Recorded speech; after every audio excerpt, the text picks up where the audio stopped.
is the year 2005. The treacherous Decepticons have conquered the Autobots' home planet of Cybertron. Cybertrons. Cybertron.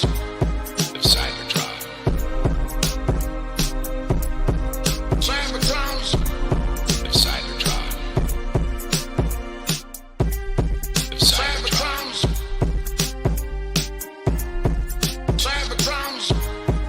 Cybertron.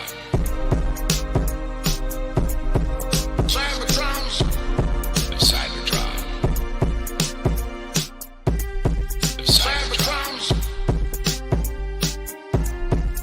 Cybertrons. Cybertrons. Cybertron. Cybertrons. Cybertron. Cybertrons.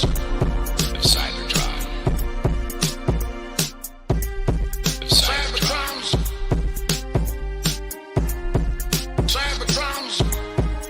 Cybertron.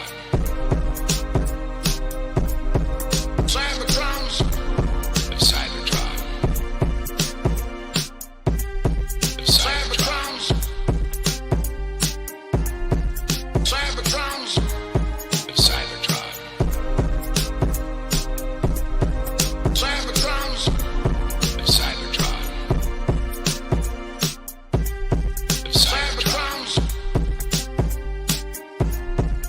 Cybertrons. Cybertron. Cybertrons. Cybertron.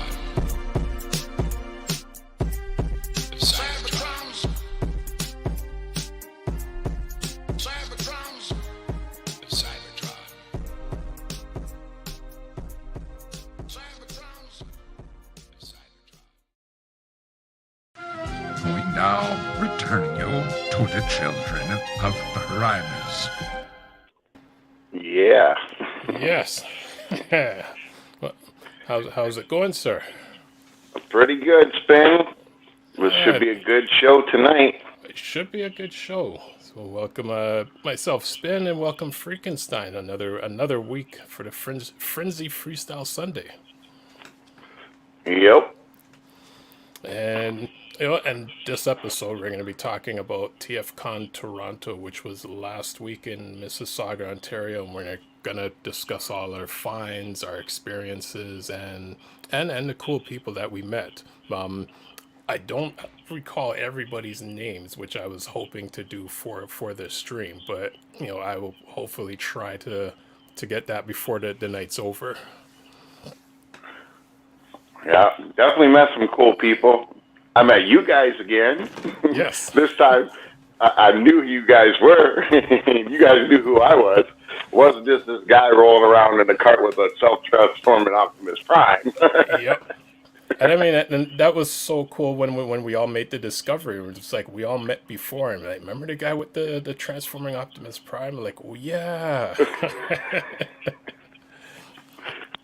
Small world, big Transformer Con. There you go. And I think this would have been like the 20th or 21st year for TFCON Toronto. Yeah. It's getting up there. It's getting up there. Now, what we need to do is have more. Yes. We need a TFCON London. We need a TFCON Windsor. Yep.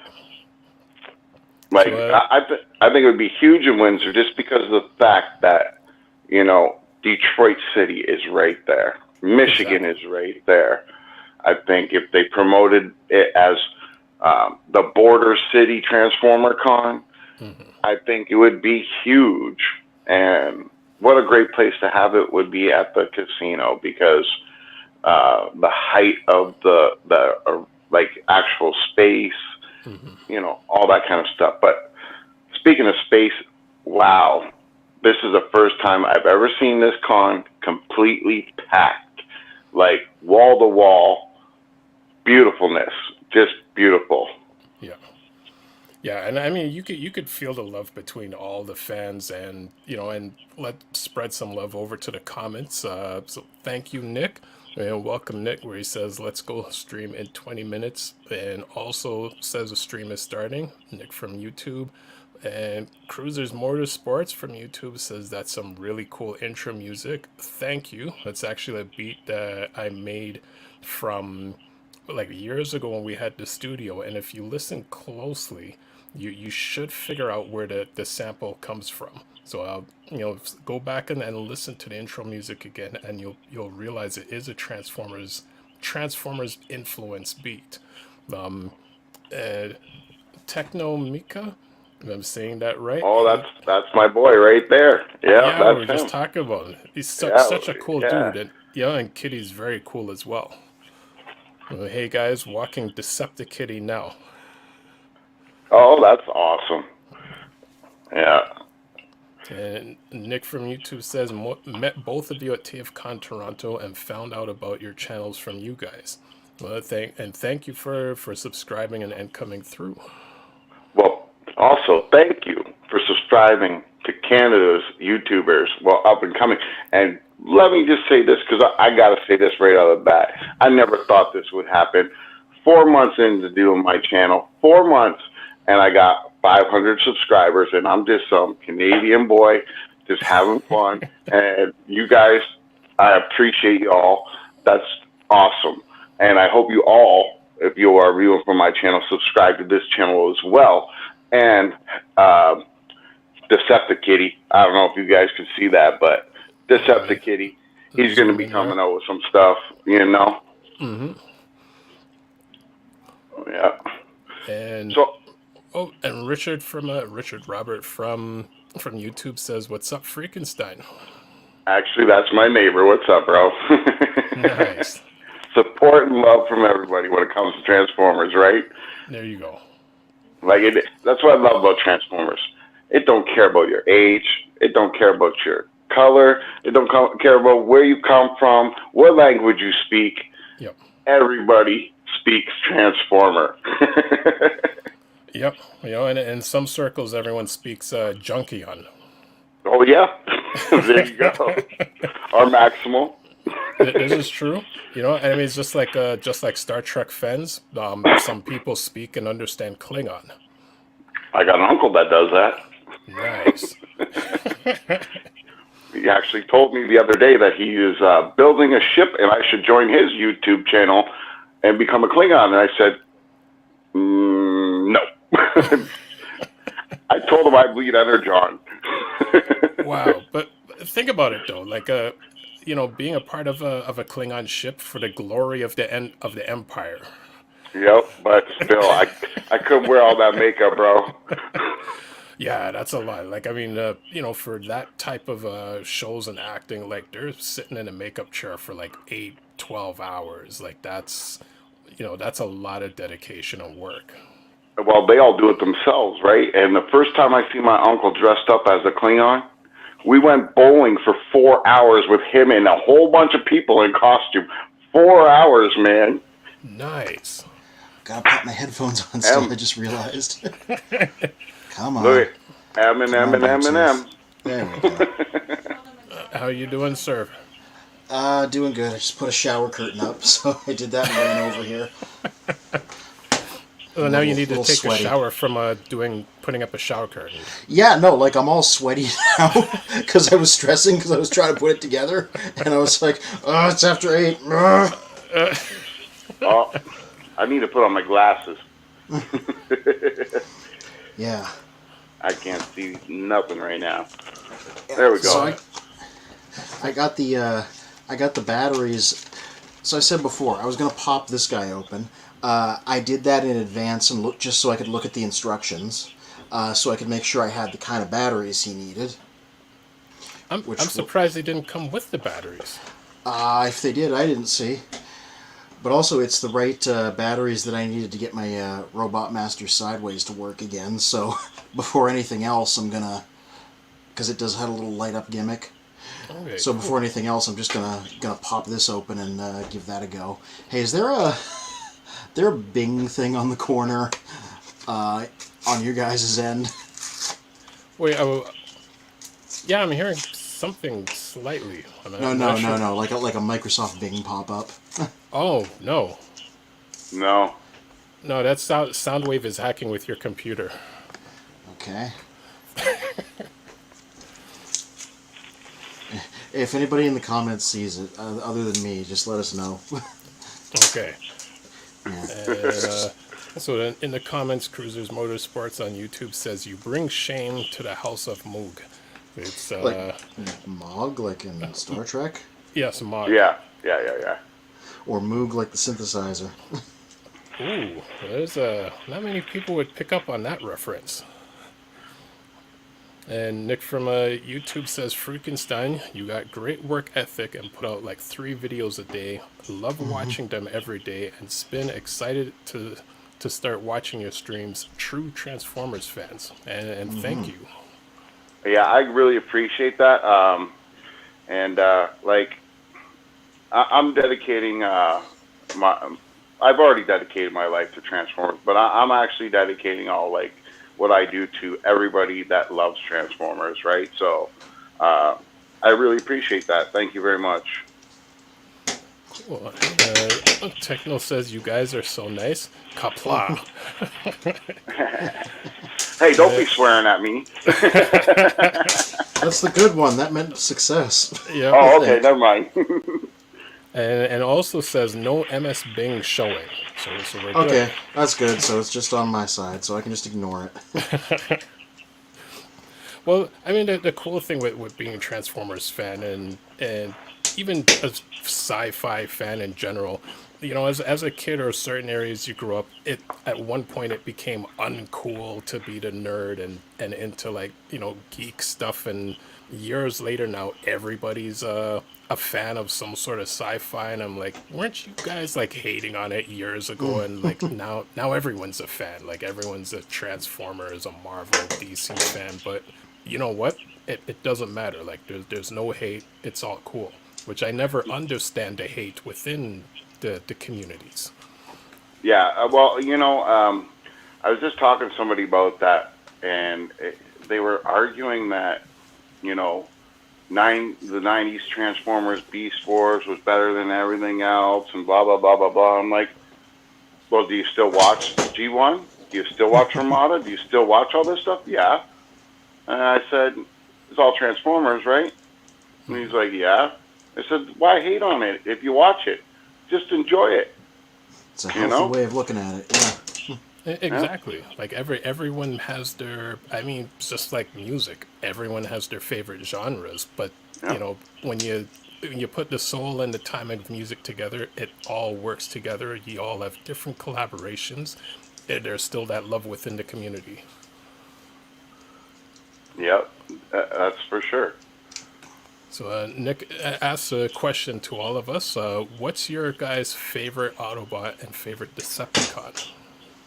Hot Rod is my favorite Autobot. Favorite Decepticon. I don't know. Would it be too basic to say Starscream? All right, Spin, you go first.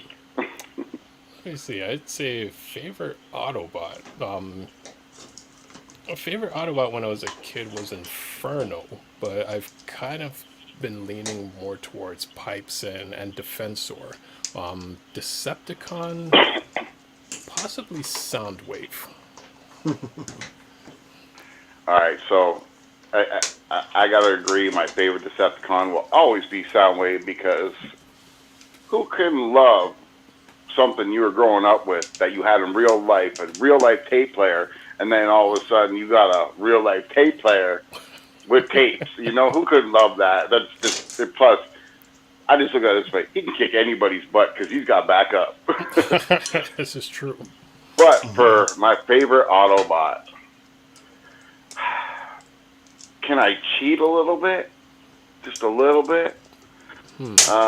I'd have to say it would have to be a Dinobot, and I love Grimlock. But if I have to go with Autobot, I don't know. I really like, it's a toss-up between like Jazz and Wheeljack. Like, I can't decide between Jazz and Wheeljack. I liked them so much in the original cartoon. It was just like, yeah, these are my boys. These are guys I could hang out with. It's funny. Yeah, I picked up both of them at the convention, so I have them both like right here, just because I have the stuff that I bought on hand. yeah, that jazz Origin is really Jazz and cool. Netflix Wheeljack. Yeah, yeah. This guy. I think everybody should get a copy of this guy. He's He's just a so good figure awesome. outside of just being good. Yeah. We both got him. Did you get Yeah, this yeah. one though? Did you get this one though? The Oh Bumblebee? yeah. Origin B. That's why I picked up the Jazz, because I had Origin B also. It's over here.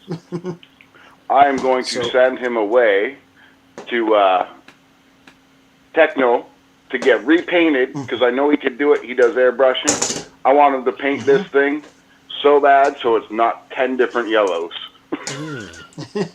That would be a good way Well, of Techno handling also says, yep, Ravage is our favorite Decepticon. And Nick says Soundwave is superior. All else are inferior. Like, I'm a little bit. I've been waiting for a while, so I'm like not wasting any time. I'm just gonna start breaking into this as we go. All right. Well, why don't we do a show and tell of what we got? And Oh yeah. Of everything we got, you go first since you already got yours out. Okay, so this guy, which I wasn't sure if I was gonna get him, but I made enough cash on sales that I was like, yeah, I can swing it. Origin Jazz, great figure. Netflix Wheeljack here I got loose for like really cheap, so I finally have him. Which, by the way, I actually wanted this color scheme more than the regular one because him being like dirty and dinged up and damaged really fits this character, I think. Because he has all his stuff explode on him. He's the kind of inventor that would like work in a lab and be covered in grime and stuff. You know what I mean? 100% agree. Yep. It's characterful. I got this guy here, Choro Q Rodimus Prime, he's fully transformable, and he also does this. Oh, sick. Nice. Yeah, yeah. Nice. They did a few of these. They only did Optimus and Megatron as the other two. But yeah, I can even just change it really quickly because it's like a 10-second little conversion. I'm guessing Yeah. Megatron is the tank. Yep. No, actually, it's really funny because they still made him a gun because these were in Japan, and it's a gun that rolls along the table sideways. Oh, wow. Sue Adams did a little review of a version of him, and it's really funny because he's just like, my God. You That pull is the gun funny. back, and it's like on its side. It just flies sideways. Yeah. What else? I got this for Jess because she loves frogs, and there was a table selling these creatures, and this is a weird hyperposable frog. Like, it's got like Figuarts level articulation. You can open its mouth, you can open and close its eyes, you can move its neck, all its arms and legs move. Yeah, we decided that his name was Boccaccini, Prince Boccaccini, the Italian cheese ball. Yeah. Big news for me was I finally found my G1 hubcap, like before the show even really got started, because Right. I always got sniped on these. So I literally, like a few minutes before the deal room opened, I wandered over to a G1 place and I saw one of these and I was like, how much? And they were like 60 Canadian, and I was like, done. So I finally have this guy, and he's part of my shelf over there, which I just knocked over getting him, but... So the only guy I'm missing now is the Machine Wars one, which is not expensive so much as it is hard to come by. So that's my next assignment. And then last thing I got,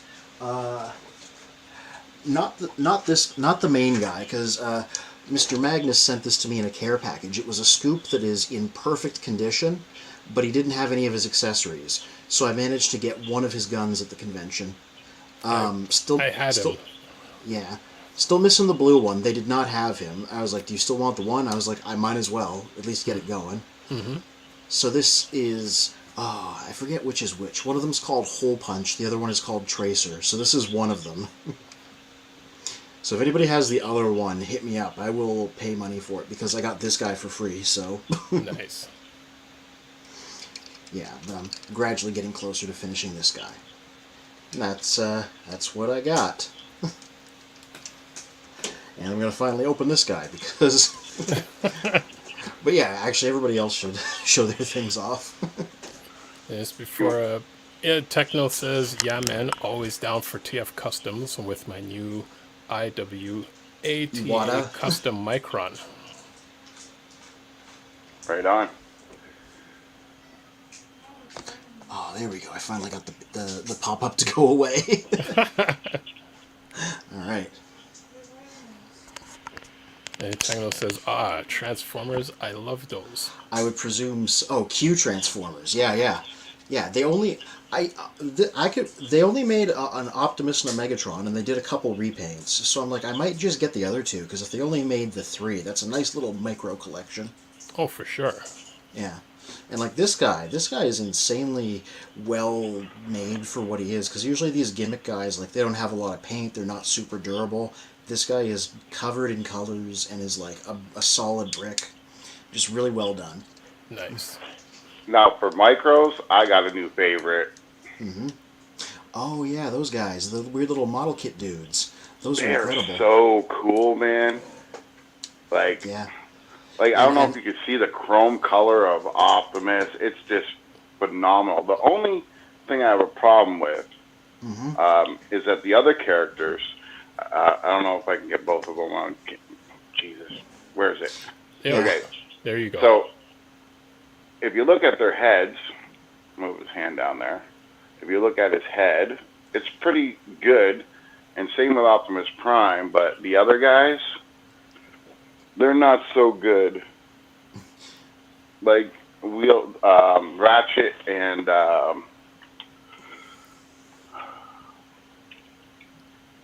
like just the face on Ratchet. It's kind of. He looks like he has quite the strong jawline. Yep. I don't know what it is. It's just not very accurate Also, his compared to neck the is other very ones. long. Well, Yes. that's just so that you can, move around. But if you watch the videos, that piece inside is a Lego piece. Like, Oh, they just use interesting. a Lego piece. So, And to answer the comment I saw earlier, yes, the other scoop gun is blue. They had another blue gun there. There's another one of the Target Masters also has a blue gun, and they had that guy, and they're like, no, this isn't the right one. Trust me, we know. So Techno, hit us up if you have him. I will gladly do some dealing for that to get this guy finished off. so I was telling Spen earlier, Techno is getting into doing YouTube himself, and he's the guy that had the cat at the TFCON. Oh, that's if who you that remember is? him. Yeah, and he also has a 3D printer that he is going to start making custom 3D printed Transformer parts, and he also is going to be doing airbrushing. I've seen some of his stuff already, and it's really good. Oh, excellent. Yeah, so Nick says, yes, many buildable figures. Techno says those model kits would look amazing with some customizing. Yes. And yep, Nick also says they for sure look good customized. Techno. And Stephen Bach waves hello, taking pics of Transformers that he got today. So hopefully he can join in and show us the pics, or show him which Transformers he got.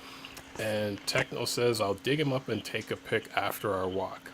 If he's talking about blue scoop gun, then yes, please. And might jump on once I post him to IG. So we'll be looking forward. I'm gonna start opening this guy. Okay, I'm a newbie, so IG must mean what? Instagram? Instagram. Okay. I'm sorry, guys. Like, here I am playing with all these cool Transformers that are supposed to be for the future, and I know nothing about computers. Hey, don't right. worry. There's still a lot. Even for myself who works in computers, when you're dealing with like some of the newer guys or people that are further in, there's stuff they'll say to me, and I'm like, you gotta give me a translation. I don't know what you're saying. Yeah. So what did you get, Spin? Yeah. Do show. Yeah. So let me zoom in on my screen. There you go. I got G1 pipes. Yeah. Oh, I want him. I don't have him. I want him. And he looked like he was in really good shape too. Yeah, he's in really good shape. Like, I got him originally in, I guess, 87 when he came out, and along the way I misplaced him. So it's just it's one of those things. Being at TFCon, you make sure you go with a budget. And really, I just told myself I'm not really going to buy anything. But then just popped in my head, I just want to find pipes. Yeah, And no better place to find them. yeah, and I mean last year I just popped in my head I want to get Warpath because I also had them, and so it's like now I've got Warpath and pipes. And another one that I got, which actually Professor D brought it up from Wisconsin, was Spinister. Oh, It's your nice. namesake. Yes, and then that's the funny thing about it, where it's like originally my DJ name was DJ Spinister, and in the later comics, in the G1 comics, they came out with this character Spinister. I'm like, it's such a unique name for someone else to have used it. So I'm gonna open him up as well while we're talking about everything. So I got a question though. That pipes, does the thing cool. still work? The color changer on it? Yes. Oh, awesome. Isn't that funny how things from the 80s still work today? That's like the best. There we go. See, now that toy has held up since the 80s. And this thing behind me, I don't think it's going to last 5 years. And that's brand new. Yeah, if you hold these guys under the studio lights, their rub signs will show up sooner or later because they're heat activated. Yeah, this Yeah. is true. Yeah. Yeah, like this guy's not in perfect shape, like because like his arms are a bit loose, and one of his hubcaps, one of Hubcap's hubcaps is gone. It's not super obvious, but you can see there because it's not as silver. But I'm like, yeah, it's still mostly in one piece. No, it's still perfect. And then Yeah. same with pipes. Like I remember like first seeing him when I was a kid, I'm like, there's just something about the color, like his color just being like this dark navy blue and just being almost a better version of Huffer. Like I just really liked him, and and then in the season 3 of G1, it's like they kind of gave him the Optimus kind of personality with the rest of the mini cons. Yeah, yeah. So I got a weirdly question high about amount of your focus. pipes. Yeah, I Yeah. got a question about your pipes. Are you a Because plumber? I've never seen him, right? I've never actually owned him, I should say. He's one of the ones that was very hard to find here in my city. So what I Oh, want to hello, know Calvin. is this. Is it just a repaint of Huffer, or does it have Pipes' head? It's a pretty significant retool. Oh, Yeah. okay. Yeah, that's awesome. That's 'Cause awesome. I also have Huffer. So essentially, Huffer is just like Huffer would be like this, where Yes. Huffer's face is back here, but Yeah. in terms of pipes, is this way. So with the 86. The 85 line of the mini cons that came out, the mini bots, most of them were kind of retools of the existing mini bots, and they do some slight variations to them. Whereas like Brawn Outback is slightly different than Brawn, but still the same Jeep. Same with Tailgate Swerve, or slightly different than Windcharger. And then same with Hubcap, where it's like he's kind of a cross between Cliff Jumper and Bumblebee. Yeah, And that's- it's the Cliff Jumper body. It just has a different head, and they changed the spoiler on the cars, so it's a little different too. And you see, like, they retooled that to make him different back in the 80s. But nowadays, all you get is a repaint and maybe a head change. And that's it. And, like... There's been some pretty significant retools lately. Yeah, that lately, Amazon but- line of stuff. Yeah. Well, I mean, the funny thing is, like, as a kid, I was never a fan of the Seekers, even the toys. Like Thundercracker, Starscream, and Skywarp just didn't appeal to me. But when they came out with Thrust, Dirge, and Ramjet, Yes. especially Different guns. Thrust, just his colors and his style looking completely different from the other three, then I like. That's the one out of the 6 that I've always liked. Just Now, Now, I starting wish to pull, Fans Toys would make that toy, that's for sure. just starting to pull this guy open. I just want to say I love the colors on these things because of how like 90s they are. You got these bright blue green missiles. You got the bright blue thing here. You got this guy, which is the little quote-unquote power driver figure. Let's see if I can get him in focus. Who's all pink and blue, and he's really well articulated. He's got hips and knees and elbows on his arms. Looks like his head's posable too. And now that's His a Headmaster, right? This was a Power Master, actually. Oh, okay, Power Master. Yeah, it's funny. Stalker, which is the character that this is imitating, didn't have a Power Master. This guy just has it because this started out as Double Dealer before they retooled him. Hello, Mr. Magnus. Evening, everyone. Mr. Magnus and Iceman 79. How are both of you doing? Oh, Just I would absolutely say wonderful. I would say mine is 50-50. Guess what? I got to see all the G2 Transformers, and Walmart refused to sell them to me. Oh, really? Wow. Yep. Dang, And I'm guess- waiting on those to appear for me because I guess what? I love those And guess colors. what? I had to go to another Walmart, right? And there's like literally, I literally found this by luck.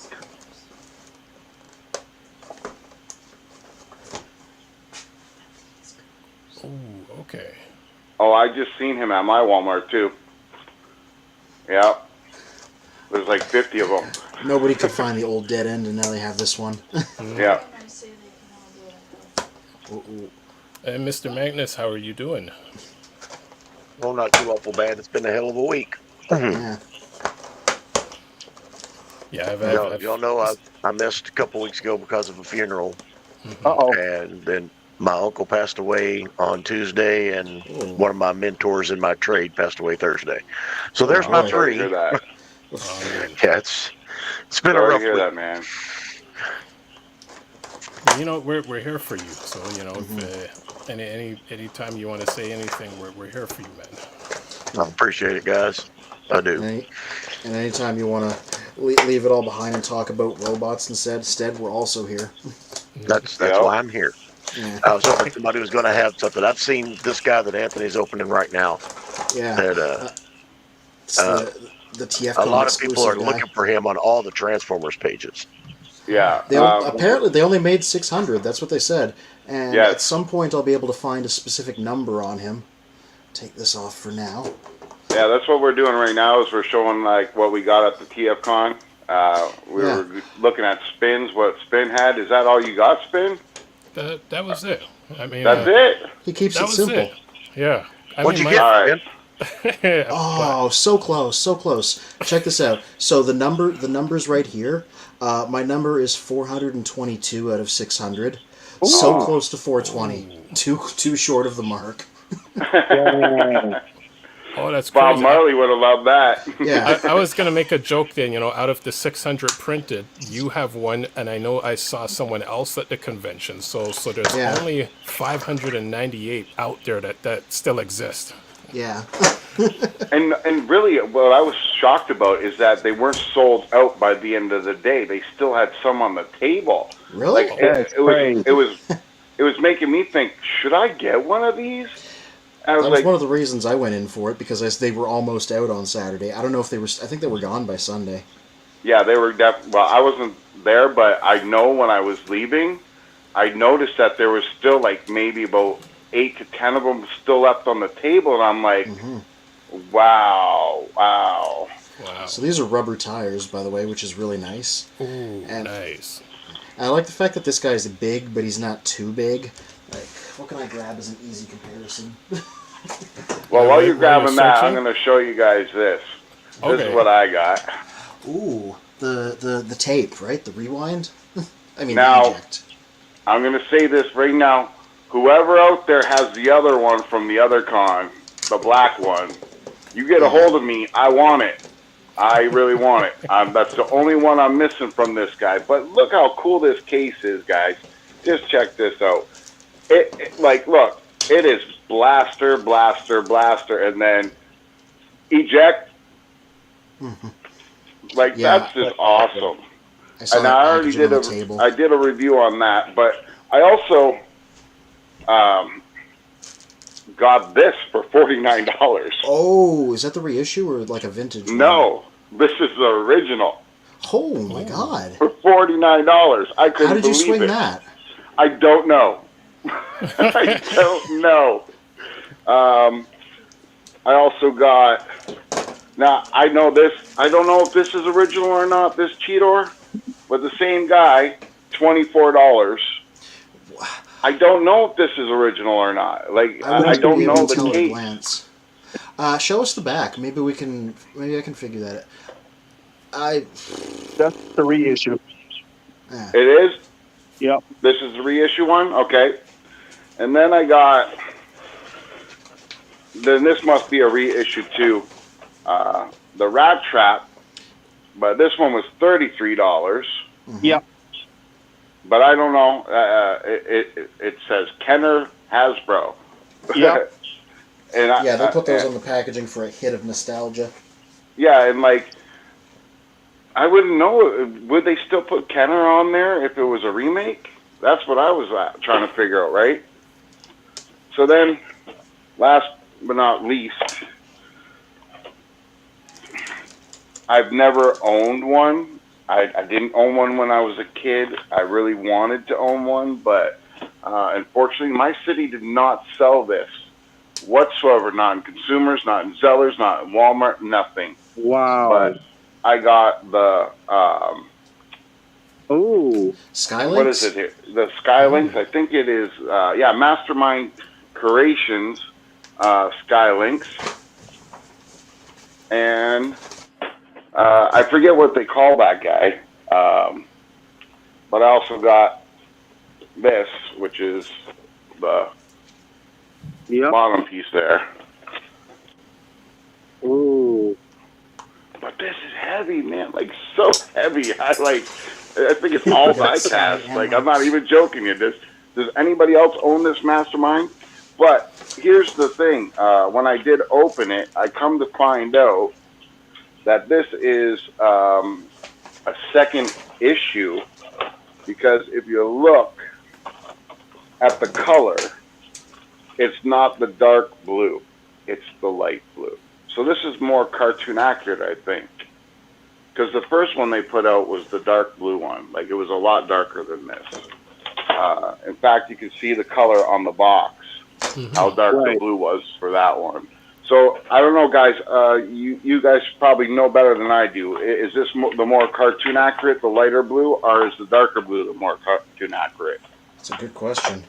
I want to say lighter blue is more tune accurate, but I'm not quite sure where I'm pulling that from. Well, to go back to what Bill was asking earlier, and I'm going to throw a question at Anthony after. So, Bill, at TFCON, I got a Spinister, which goes to my DJ name, and found a G1 Pipes. Mm-hmm. And to Anthony, I have a question which kind of popped up in my head the other day. In terms of Skylinks, does he have multiple personalities, or is it the one personality that splits into the two components? Yeah. They always played him as only having the one personality. Like, it's not two guys. In fact, in Marvel, they didn't even treat him as a guy that could split. They treat him like a triple changer. Like, yeah, so he is just one guy. And next is I got Kingdom Pipes at TFCON, and Techno says I saw a car with a Rub Sign sticker at TFCON last week. That's cool. That's nice. Yeah. And it also says hard to find pipes with no chromeware, which is true. Certain G1 characters, like the chrome wears out. But I mean, we all played with our toys, so we don't mind. And Sunstar Seeker Sanctuary. Hey, how's it going? You were one of the cool people we met at TFCon. She owns 300 Starscreams, I believe. Yes. smokes. Yeah. I think I've seen her bring and show those off previous years, because I remember a glass case full of different Starscreams, and I immediately was like, I'm going to try to ID every single one of these. Nice. And Nick says, I got Kingdom Beast Wars Megatron for $30. A great deal on him. And, oops, there we go. And CW85 says hello. Hey, how's it going? And Good evening. Sunstar Seeker says, I didn't stay too long at convention. I was happy with what I got. And also says we're doing well. So it's a cool story about them as they drove from Nova Scotia, which is the most eastern side of Canada, and drove down to the convention. So I think it took them about a week, like about less than a week to drive down, and we got a chance to sit down and talk with them. So it was nice meeting them. It was. I'm just trying to get these batteries in here so I can get the electronics going. This is going to take me a little while. I have this vehicle's the exact same, just slightly taller than Siege Magnus, as you can see, for scale. Guys, I'll be right back. Yeah, no problem. No worries. Well, Mr. Magnus, have you gotten anything to add to your collection in the last while? I did. I picked up a piece that I found at Goodwill. I was going to wait and let you all do your thing. I'm doing my thing. It's just happening very slowly as I try to fit these 3 batteries in here with this against this very, very stubborn spring. So this is the oversized Jimbo Abominus. Nice. He was $6. Yay, that's what I'm talking about. Oh, snaps. How did you manage that? He was in a box in pieces. One of them is broken. It doesn't affect any of the transforming on it. I don't even remember which one it was. But it's a hip joint. And so whenever you put them together, it's one of these legs. I can't remember which one it is. But all the tabs are still on it, so when it's snapped together, it doesn't affect anything. Cool. Oh, that's amazing. $6, which I know we're at some point we're going to talk about the Grimlock that just came out, and oh my gosh. And we're going to talk some numbers, and just only I think earlier today I realized, I'll mention it after, but it's just something clicked in after, and it's our numbers are different. I forgot he was also in there. He's one of the bullet trains. Oh, that's the same one I sold at the convention for my cousin. That's Rail Spike. Yeah, he was $1. He's missing his gun, which of course is his connecting piece, but so cool.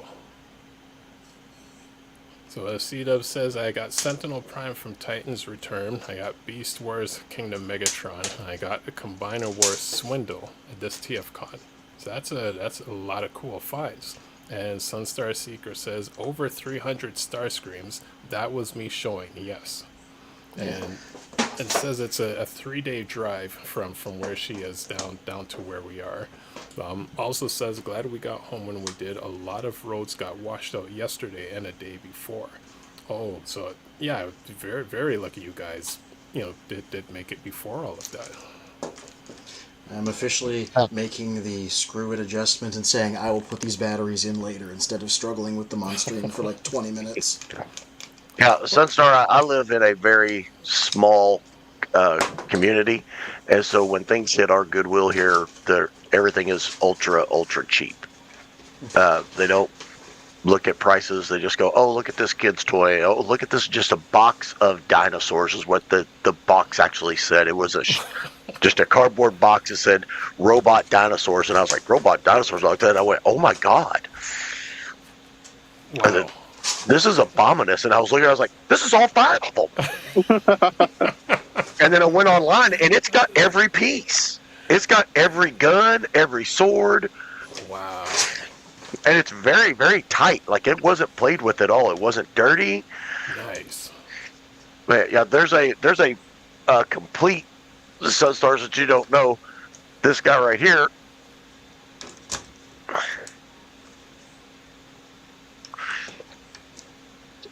This is one of my bragging rights. Let's see if I can get the price tag. If we can get a.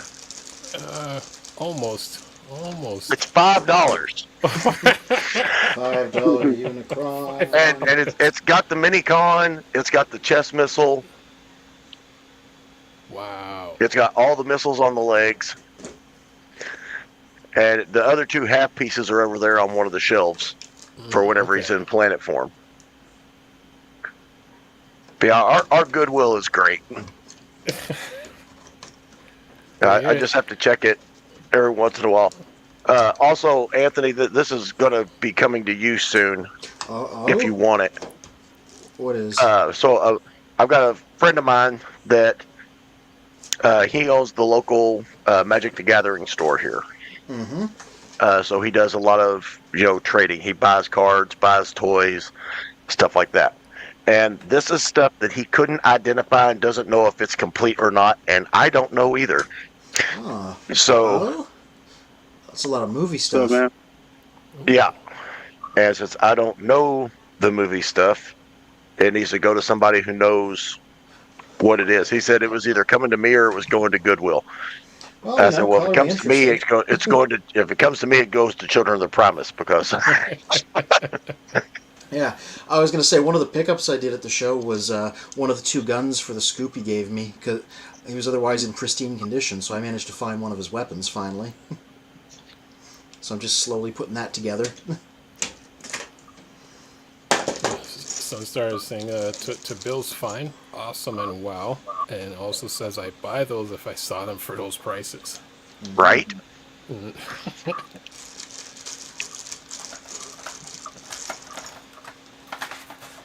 So with the, I know we haven't covered news in the last few weeks, but I'm guessing everybody has seen the Robosun Grimlock that's just been released.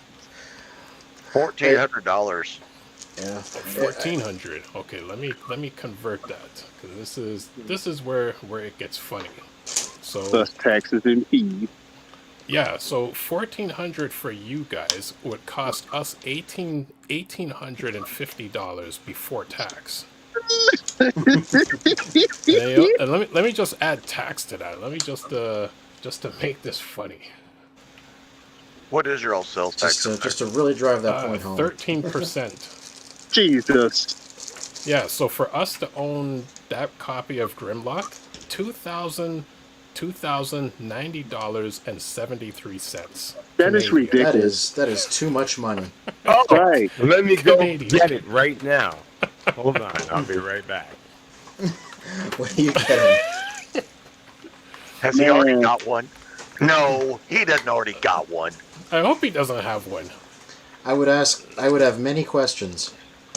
When you have to go get a bank loan for a transformer, $2,000, you can buy a really good used car or possibly two used cars, from a reputable person for the price of that one Grimlock.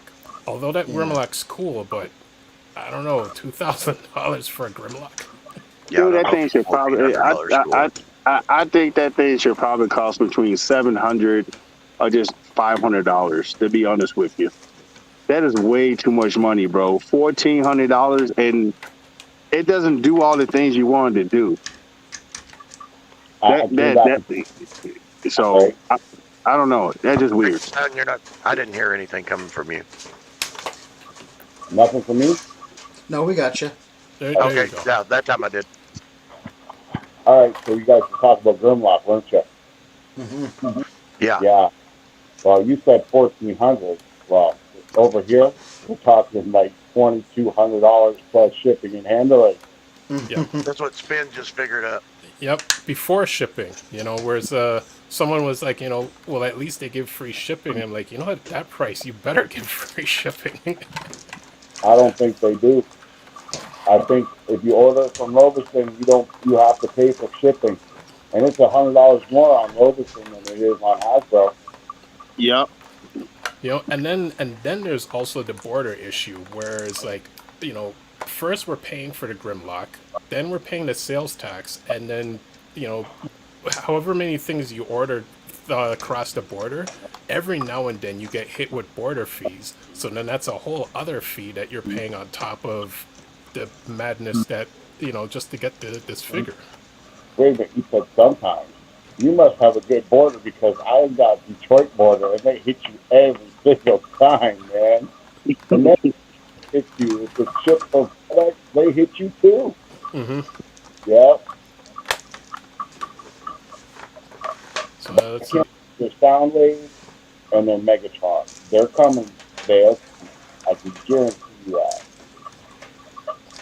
To catch up on the comments. There you go. So C-Dub says, ask Grimlock if he has him. And Sunstar says that Grimlock is cool, but not that cool. Then again, I do have Imaginary and the Arts Starscream statue that cost about $2,300 with shipping. Holy shit. What is happening?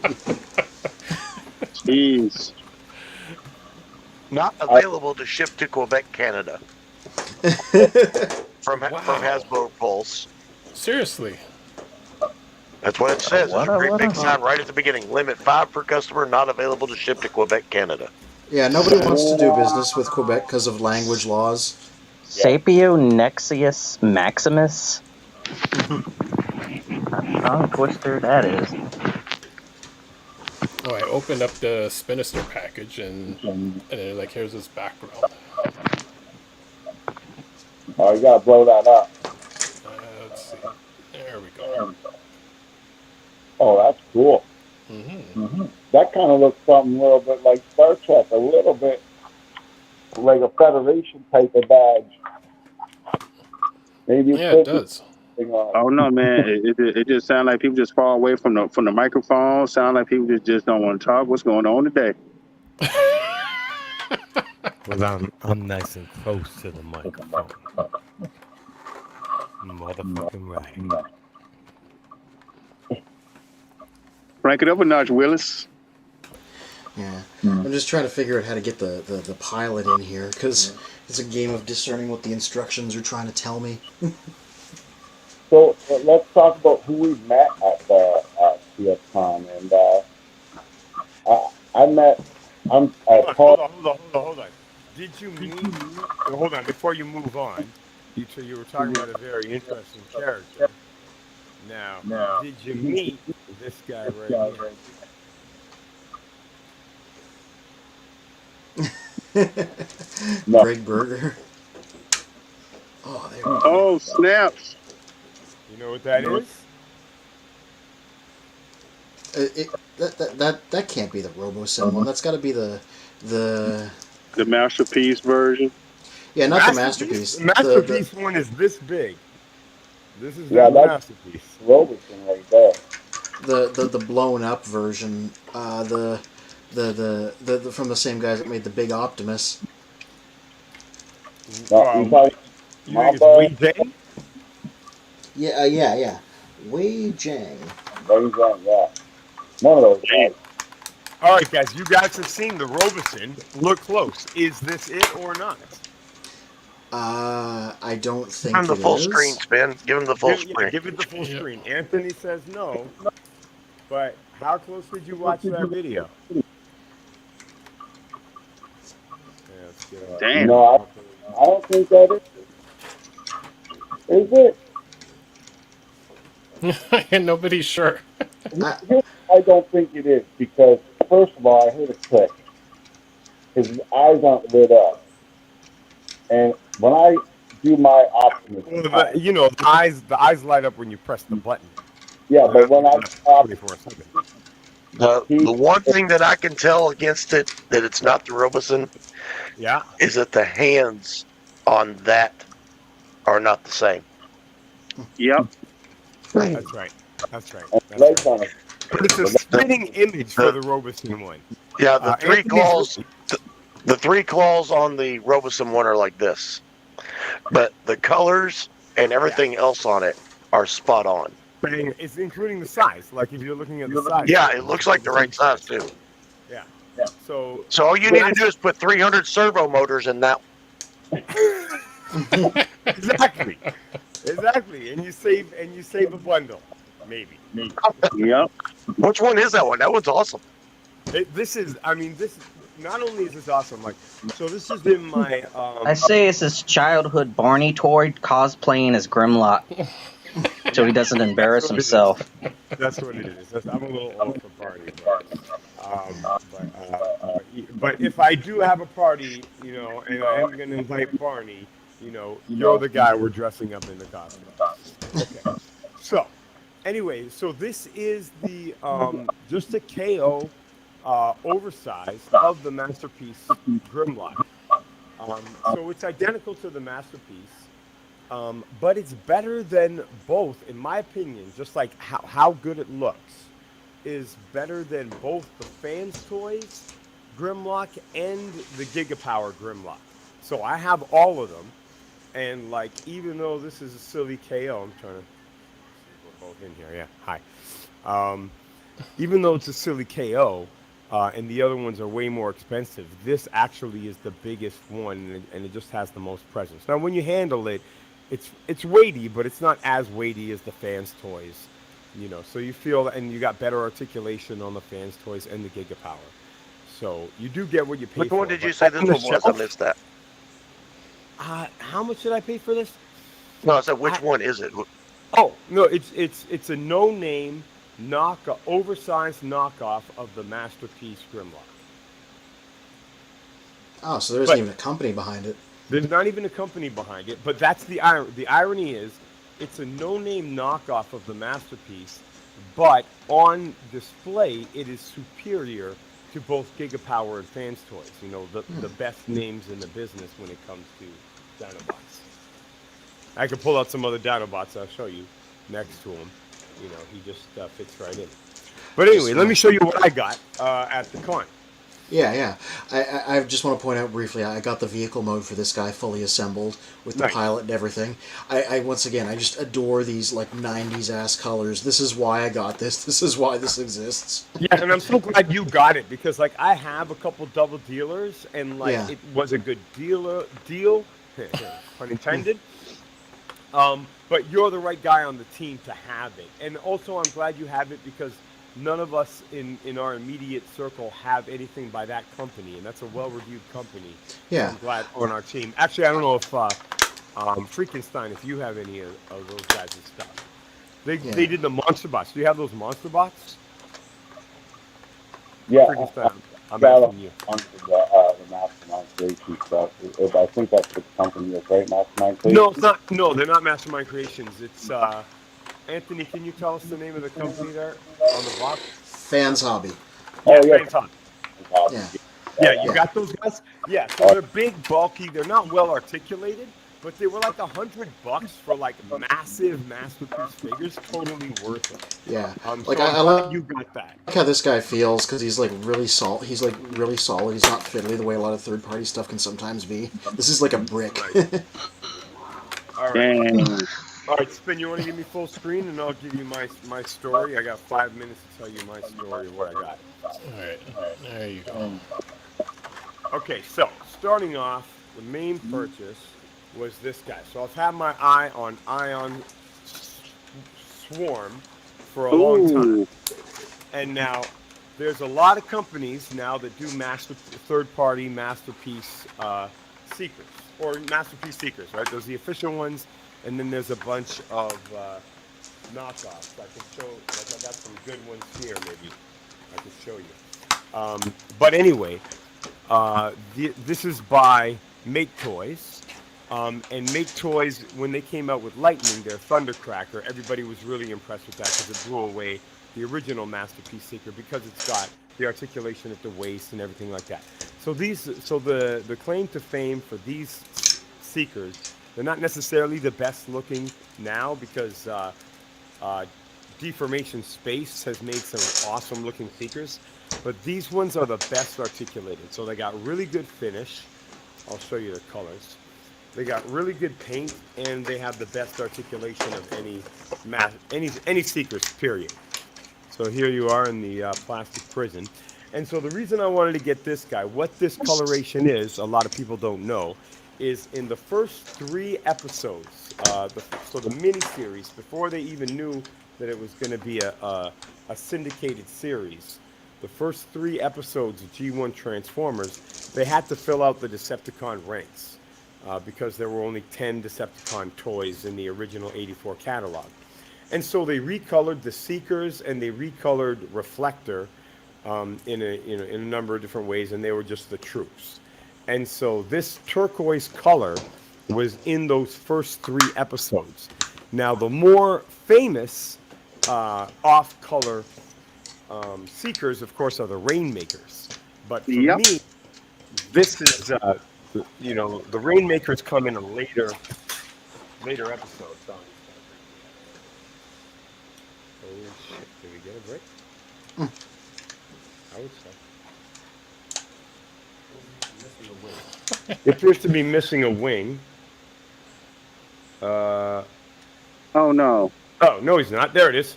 There it is. Right there. Okay, all good. So, yeah, he needs to be fiddled with a little. But I went for this color because this, like, I always saw these guys in the background, and I thought, they're not real characters, so they're never going to make them. And now we live in an era where not only do we get, awesome Transformers, but we get these obscure characters. So that's why I'm really excited about that guy.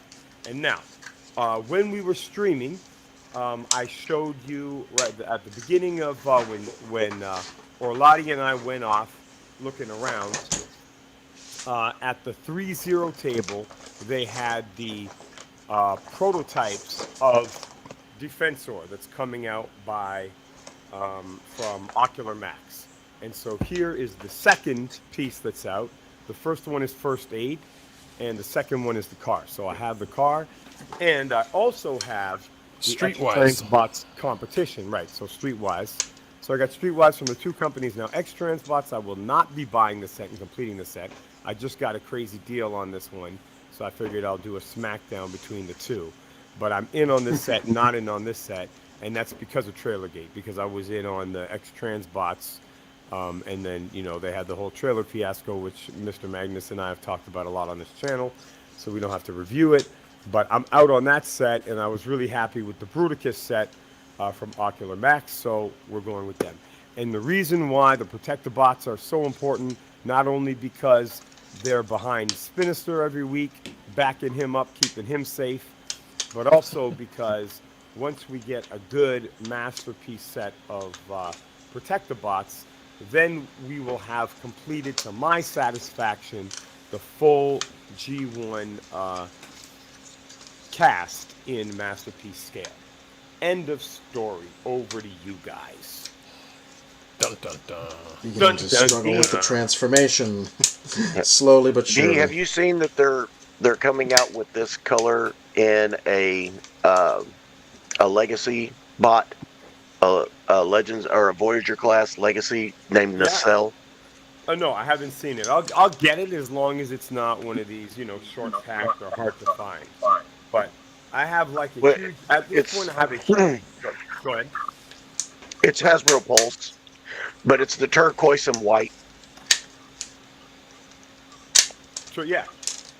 Oh, Hasbro Pulse. Oh, yeah. There we go. I don't know. I don't tend to order the Hasbro Pulse stuff. And now that I have the Masterpiece guy, like honestly, when we were at the convention, as much fun as the mainline guys are to play with, I'm totally willing to sell off my entire mainline collection. Like there's some really good pieces, but overall, it really is like a bin of kids' toys. Sorry, I'm also looking at that giant Nemesis there too. Yep. You don't even know how much. Yeah. Oh, boom. So, when did you get that at the convention? No. I ordered this pre-order, and what's funny is that it was sitting at FedEx for almost 2 weeks. And like I could have been the first one to review this guy, everything. It's just someone stole the slip from my building. And they finally came out after 2 weeks and said, this has been, here for 2 weeks. If you don't claim it today, it's gone. Oh, damn. And when I got this thing, I was so excited about it. but I did a review and I did a transformation video, and oh my god, one of the biggest regrets I've ever bought for a Titan class ever is this guy right here. Yeah, it looks like trash. It actually looks like trash as you're holding it up. It looks like a giant dollar store figure. If you watch my transformation, you're gonna be like, what the hell? I cursed Hasbro up and down. I definitely need to watch that video. I haven't yet subscribed to your channel and watch your videos, but you know that I'm already a fan in real life, so I will be checking out that video. And I like your Star Trek background there. I think it is. Thank you. Yeah, I'm building a bridge in the other room there. We were talking about earlier about Klingons. Now we got what is it? Starfleet. Yeah, so basically I'm in the ready room right now talking to you guys, and that's the bridge is over there. My crew is You should be in the quarters. Mm-hmm. So Sunstar says, I would love to get that Nemesis, and also says, I maybe it's for sale. That Silver Starscream coin from New Zealand. Something really clever here. Talking about that earlier? All these freaking panels here compress into a foot. Like there's the uncompressed version, and here's the compressed version. Wow! It's like origami. It kind of like the second Prime TFCON, how it kind of has most of its car top fold up. Yeah, like these are not like single piece feet. These are like 3 layers of panels on top of each other in like a foot shape. Steven, do you have either or both of these protector bots, Streetwise? No, I gave us a no. Hey, Spin, who is it that said they want to get that toy? I didn't get to see the name. Who said they want to get Nemesis? Oh yeah, somebody said they were dying to have the Nemesis. Maybe you should get their address and send it to them. Yeah, well, buddy. Yeah, I'm not a big combiner guy, so I think I only watch the video. Like one of each of the combiner war molds and made a little custom Red Team Optimus. Yeah. And then the Legacy Menasor I've been working on. I got Motor Master on the pre-order from Entertainment Earth, and I still got to get Wild Rider. You're more like a mainline guy. I was thinking of Charlie when I asked you have these. Charlie, like me and Bill, is on the MP level. But you talk a lot about doing your customizing, but we haven't seen anything on the channel. You should show us something sometime. Greet him as Atari Beer Pong. That's a heck of... Oh, yeah. We met briefly at the show. I mean, you mostly met the other guys. I was still at the table. I just remembered the name because Atari Beer Pong. Really, something about that really sticks with you. Oh, greetings. See if I got any custom post. In terms of paint. So the other two, I got a question for the other two MP guys on the cast right now. Freaking Stein and Mr. Magnus. Are you guys hearing me okay? A little bit loud. Volume up a little bit. Yeah. You want me to turn it up? Okay. How's that? If I'm just closer to the mic, is that good? Yeah, that's good. Okay. So my question to you guys is, what Protector Bot sets, if any, are you in on? I do not own a Masterpiece Bot set yet. Right. Well, I mean, they're only just coming out now. So, but are you in on either of the two that are coming out? I would like to get them both, but here's the thing: I got the oversized version of the Combiner Wars one, and I really like it. Oversized Devastator. I mean, oversized Defensor, yeah. Yeah, no, I think it looks good if you have all the add-on kit, which I know you're into like getting that. Because with the add-on kits, they're trash. But you got the oversized one and you got the add-on kit. It looks good. But will it actually scale with a Masterpiece collection? That's my question to you. As I do a live unboxing on camera. I think it will scale up well. They're good sizes. Like each character is about 7 inches tall, right? And I think it'll scale that's well. masterpiece scale. That's the masterpiece scale. Dinosaur and like all the like I must have like 10 different Devastators, but I think it'll scale up really great. But the problem I have is this. I don't know if you guys have collected them or not yet, but Chang Toys is kicking butt all over the place. I know I get a lot of flack from them saying, "Oh, it doesn't really look like this. It doesn't look like that." But you know what? The quality, the weight, the transformation, everything about them is what I want in every Transformer that I get. Like, and I heard the rumor, Dinobots, you know that, but I heard Superion is next, and also Defensor, and then they're going to do their version of That's a lot of money. You got to be in like Kang Toys is expensive. Yeah, but if it's going to hold up for 30 years over something that I find that might not last, like even my combiner was G2. I haven't touched them since I transformed them. I decided to do a review and it broke. As soon as I touched it, I didn't even do hardly any force and it broke. So this plastic is not holding up. This Interesting. will deteriorate faster than the die cast that we get. And speaking of die cast, I just want to say something for the 200 US that I paid for this guy right here. Okay, 200 US shipped.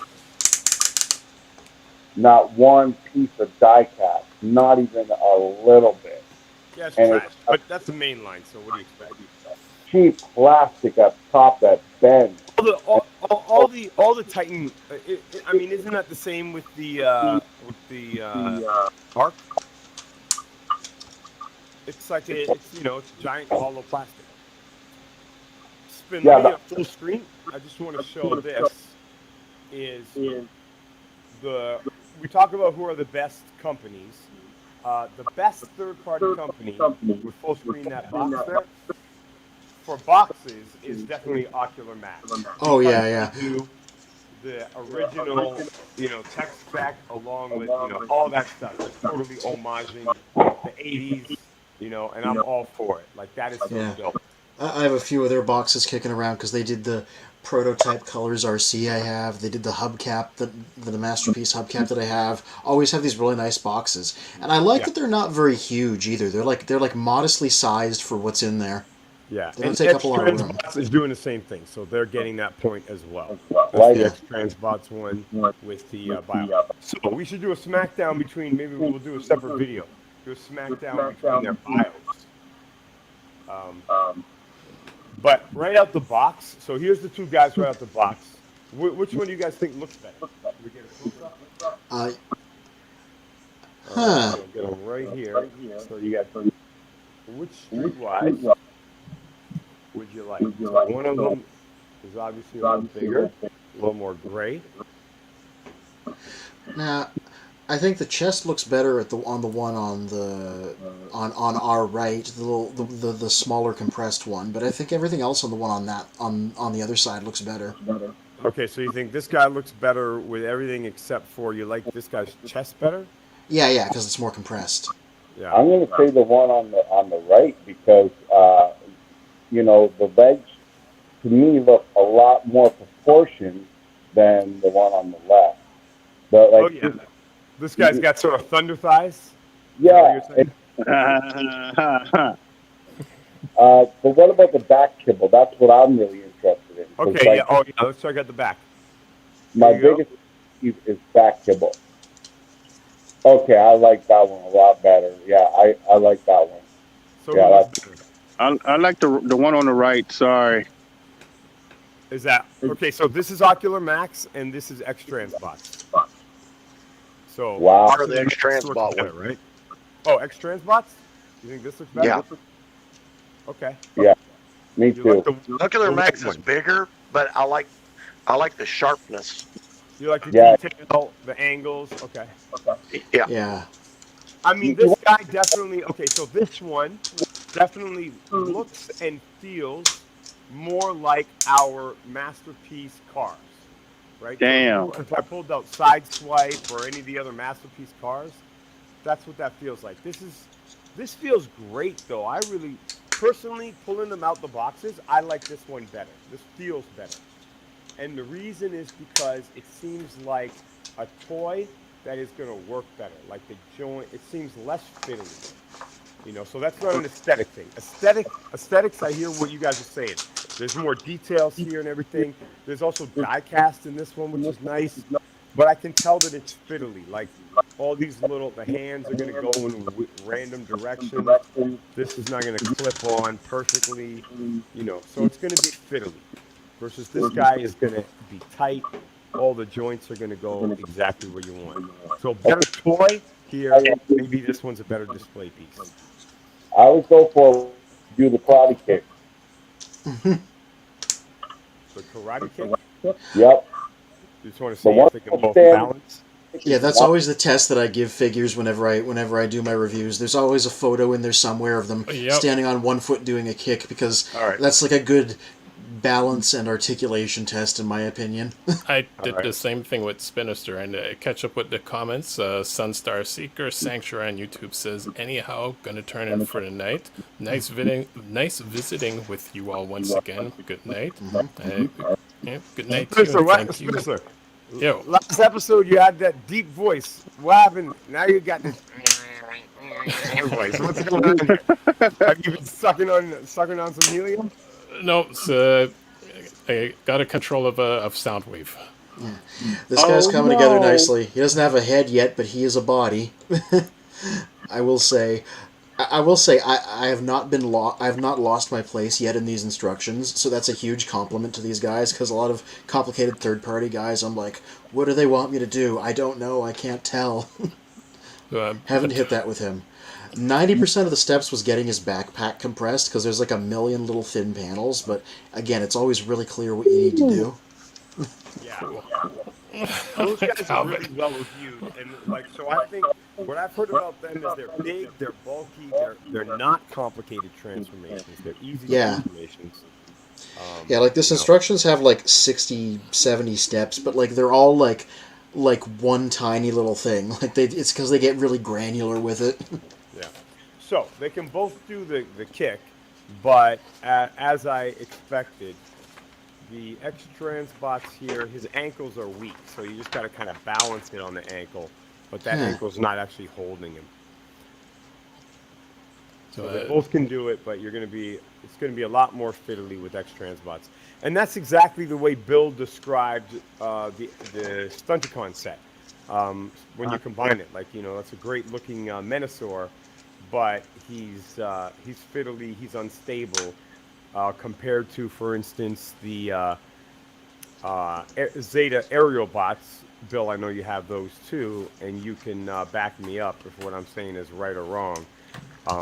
I think that Ocular Max, they're making a set that's going to be as stable as those aerial bots by Zeta Toys, and this is just going to be as fiddly and problematic and expensive as the Menasor set.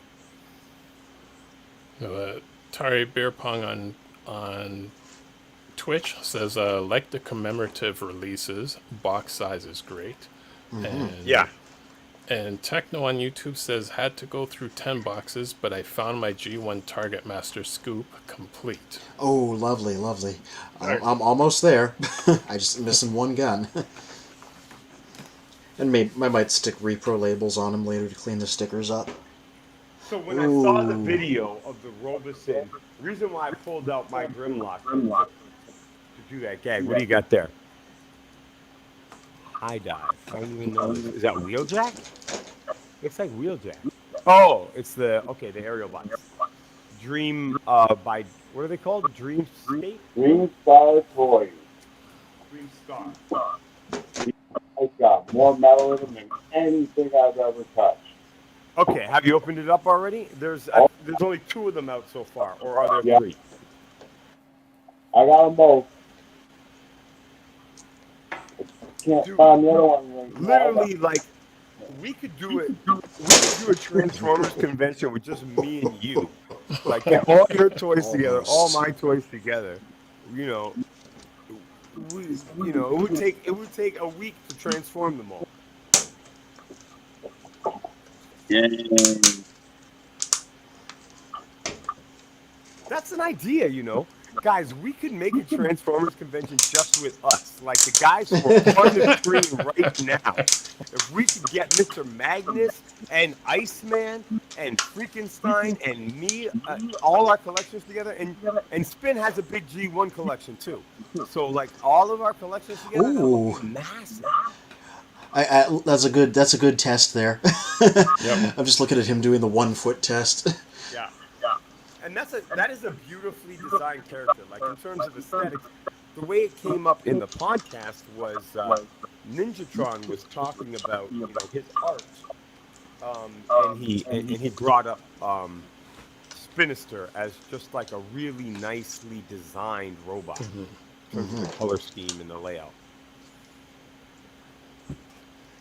And then he said, problem is, a lot of robots are gray and red. That's exactly what I'm displaying right here. Gray and red. And that's what you got there. Here we go. Let's go. So Gray this and is red. Ooh, nice size. Yeah, those things Yeah, are that massive. is huge. okay. This is just his arm. Oh, shit. So this is his arm mode.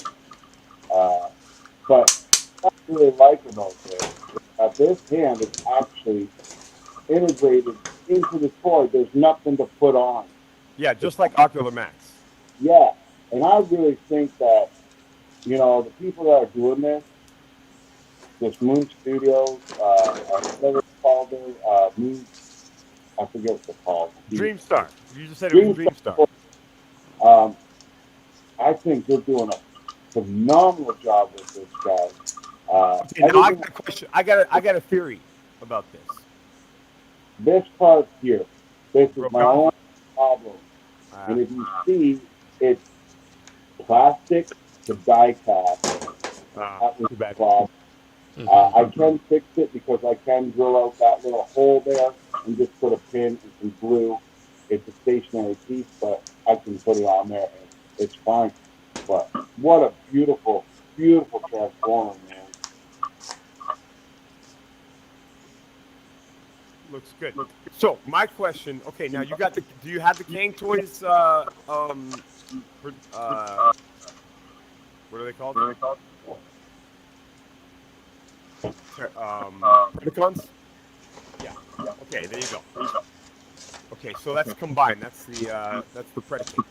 So what's dope about these guys is the aesthetic is amazing, but it's not doing a G1 homage. Like they're going way off the G1 look. Now, because Dreamstar is doing the same thing, a lot of times when we have these different companies doing the same thing, it might be the same company. So, my question to you is that connector that you have on the Dreamwave arm, does that match the connectors on the Kang toys? It definitely not. I don't know if I can get a close view, but if you look at it, it is very, very tiny connection point. Way smaller than anything I've seen. Okay, so that's not like Kang toys. Not at all. Okay, now what about just in terms of the height of the robot? When you have that guy in bot mode, is he the same height as the Kang toys guys, about 9 inches? Oh, he definitely is going to be. I'm talking about the individual bots. Because my theory is that it's the same company making the Dreamstar and I think Dreamstar and Kang Toys is the same company. But the way you would know that is if you feel the robots and they feel similar. So that's what I'm asking you. Like when you handle those individual robots, do they feel similar? I'm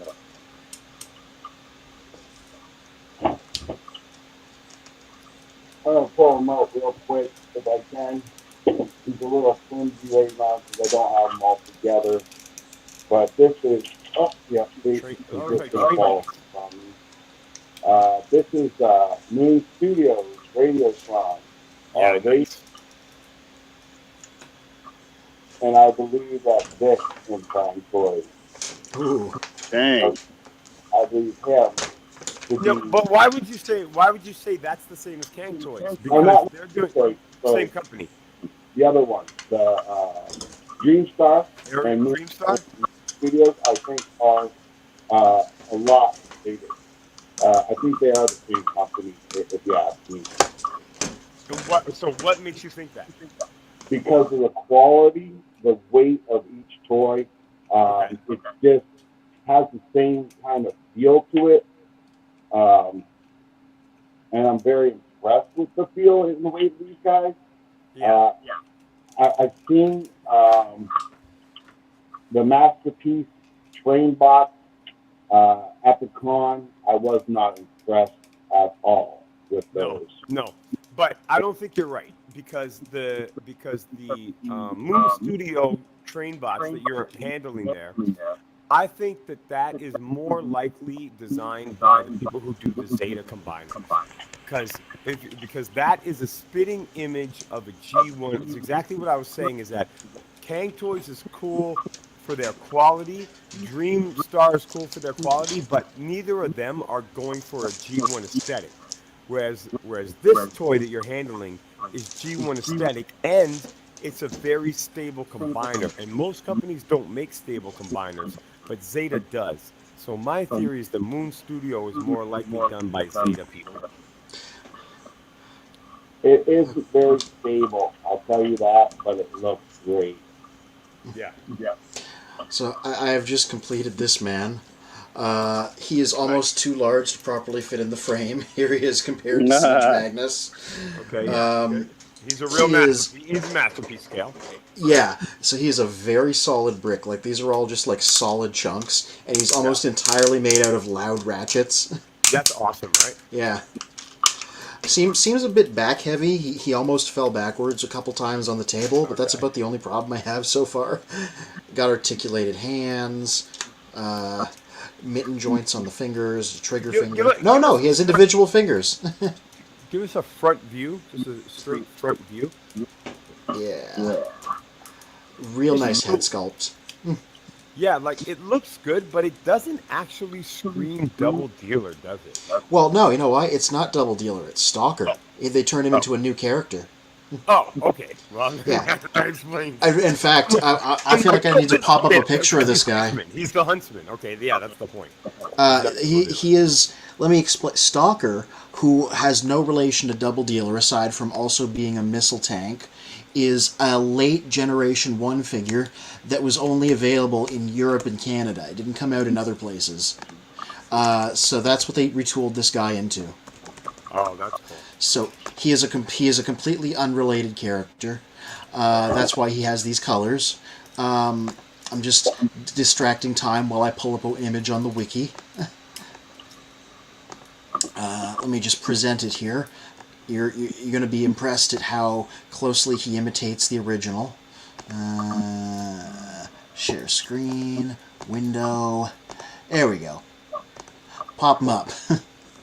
That is the original G1 guy that this guy is a homage to now. Oh yeah, it just looks like if you just shot him. Here's the difference between that one and the one you have. This if he drank the Captain America serum. Yeah. You would turn into the one you have. Yeah, but like they got it pretty dead on. They got the head, they got the shoulder cannon, they got the colors. They changed a lot of parts specifically to turn him into this guy.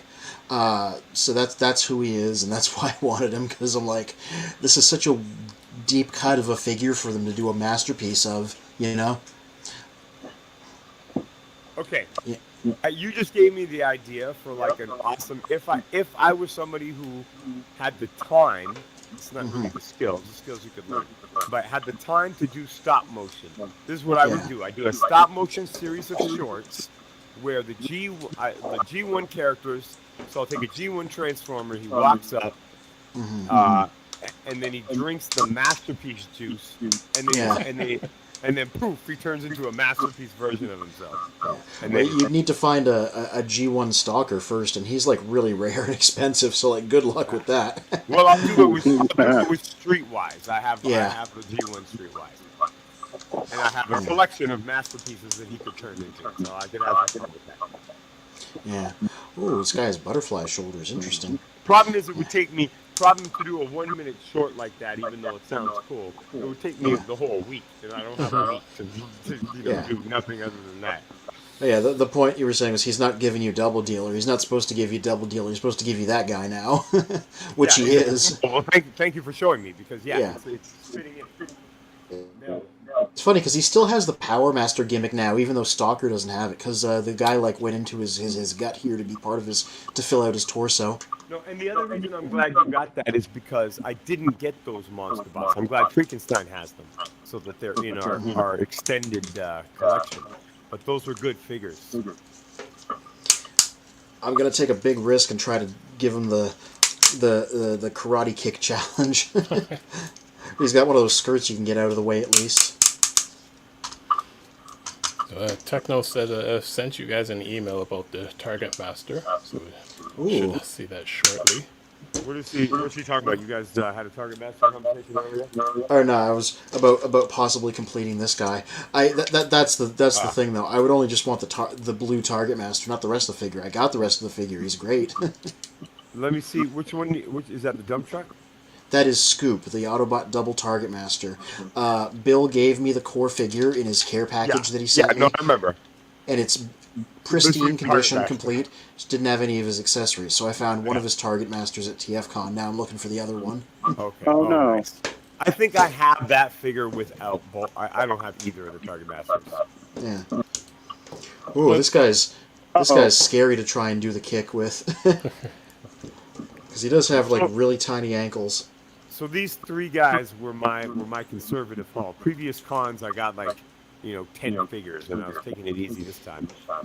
But Freakenstein, have you showed us everything you got? Or you got the Nemesis? Is there other stuff? I did earlier, so I don't know if I pulled that up or you just want to watch earlier. We showed off what we got at the con stuff. But, no, if you already did it and I missed it, just tell me what it was. Aside from the Nemesis. So I got Beast Wars original Megatron. I got the remake of Cheetor and Rattrap. I got the Mastermind Creations Skylink, and then I got the tape. That's what I got. What's the Skylink? So that all sounds like trash to me, except maybe the Skylink. What is the Skylink? Real quickly, guys, he's doing the thing. He's doing the kick. I got him to do the kick. Yeah, Huntsman is a good. That was a good find. Yeah. Oh, you got that? No, fuck the. That. Where's the other box? He got the other box. Jesus fucking Christ! Okay, that's the one thing that was there that I needed in my collection that I didn't buy, and I was ignoring it because it was too expensive. You fucking got it. All right. What do you need to trade? What do we have to trade? This is like a repaint or something, because this one, like if you can look. Bro, we need to get all the money you spent on that motherfucker right there. We need to get you a microphone. Yeah. Well, the problem is that I bought one, and for the first time coming on, it was fine, but every time I come on, I get about half an hour. Wow. And it dies. So nah, bro, you're a professional now. Look at Bill. Look at Spinster. Look at myself. We got podcast mics. We're like serious now.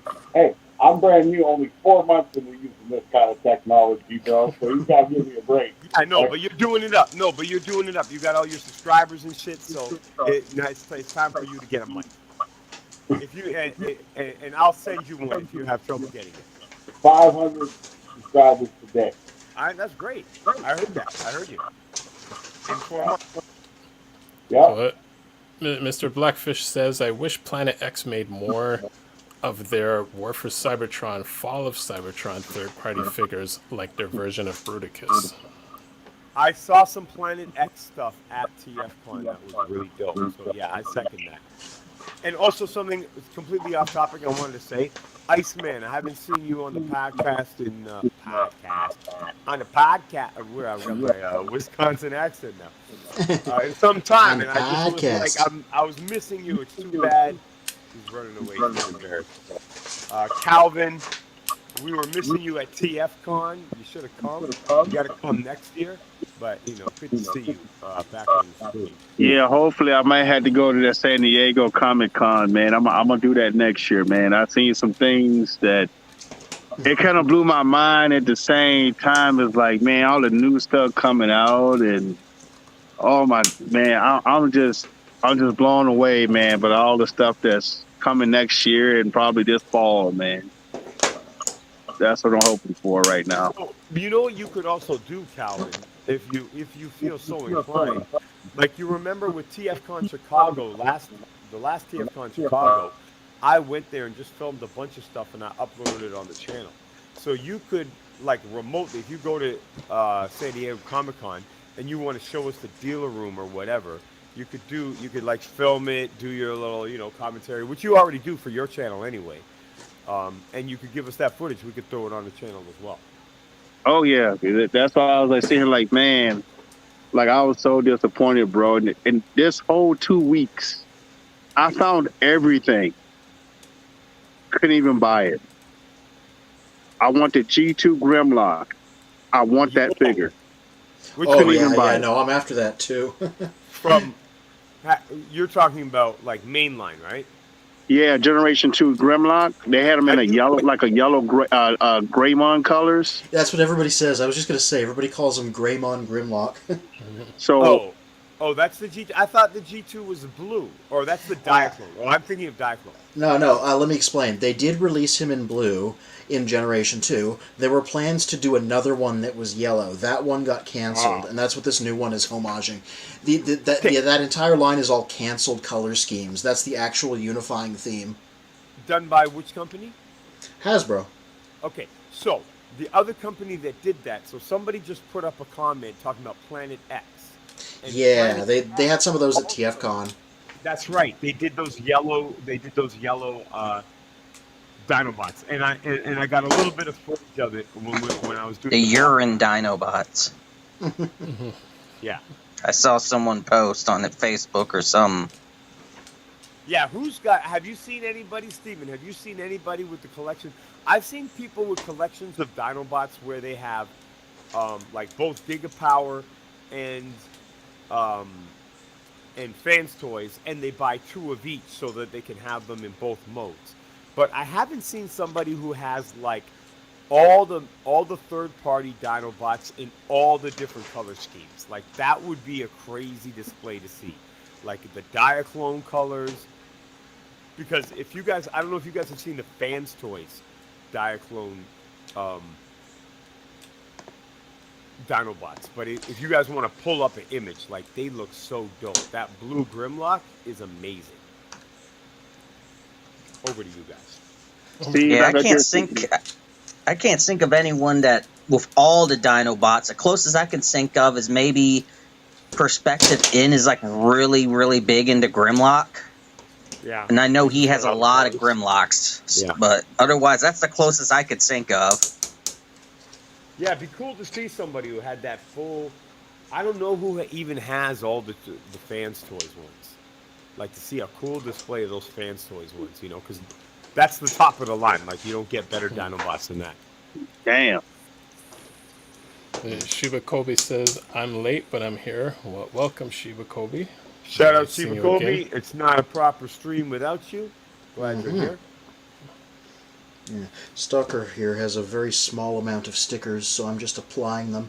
It's basically just like a little checker pattern on the gun and then a couple of little circles on the forearms.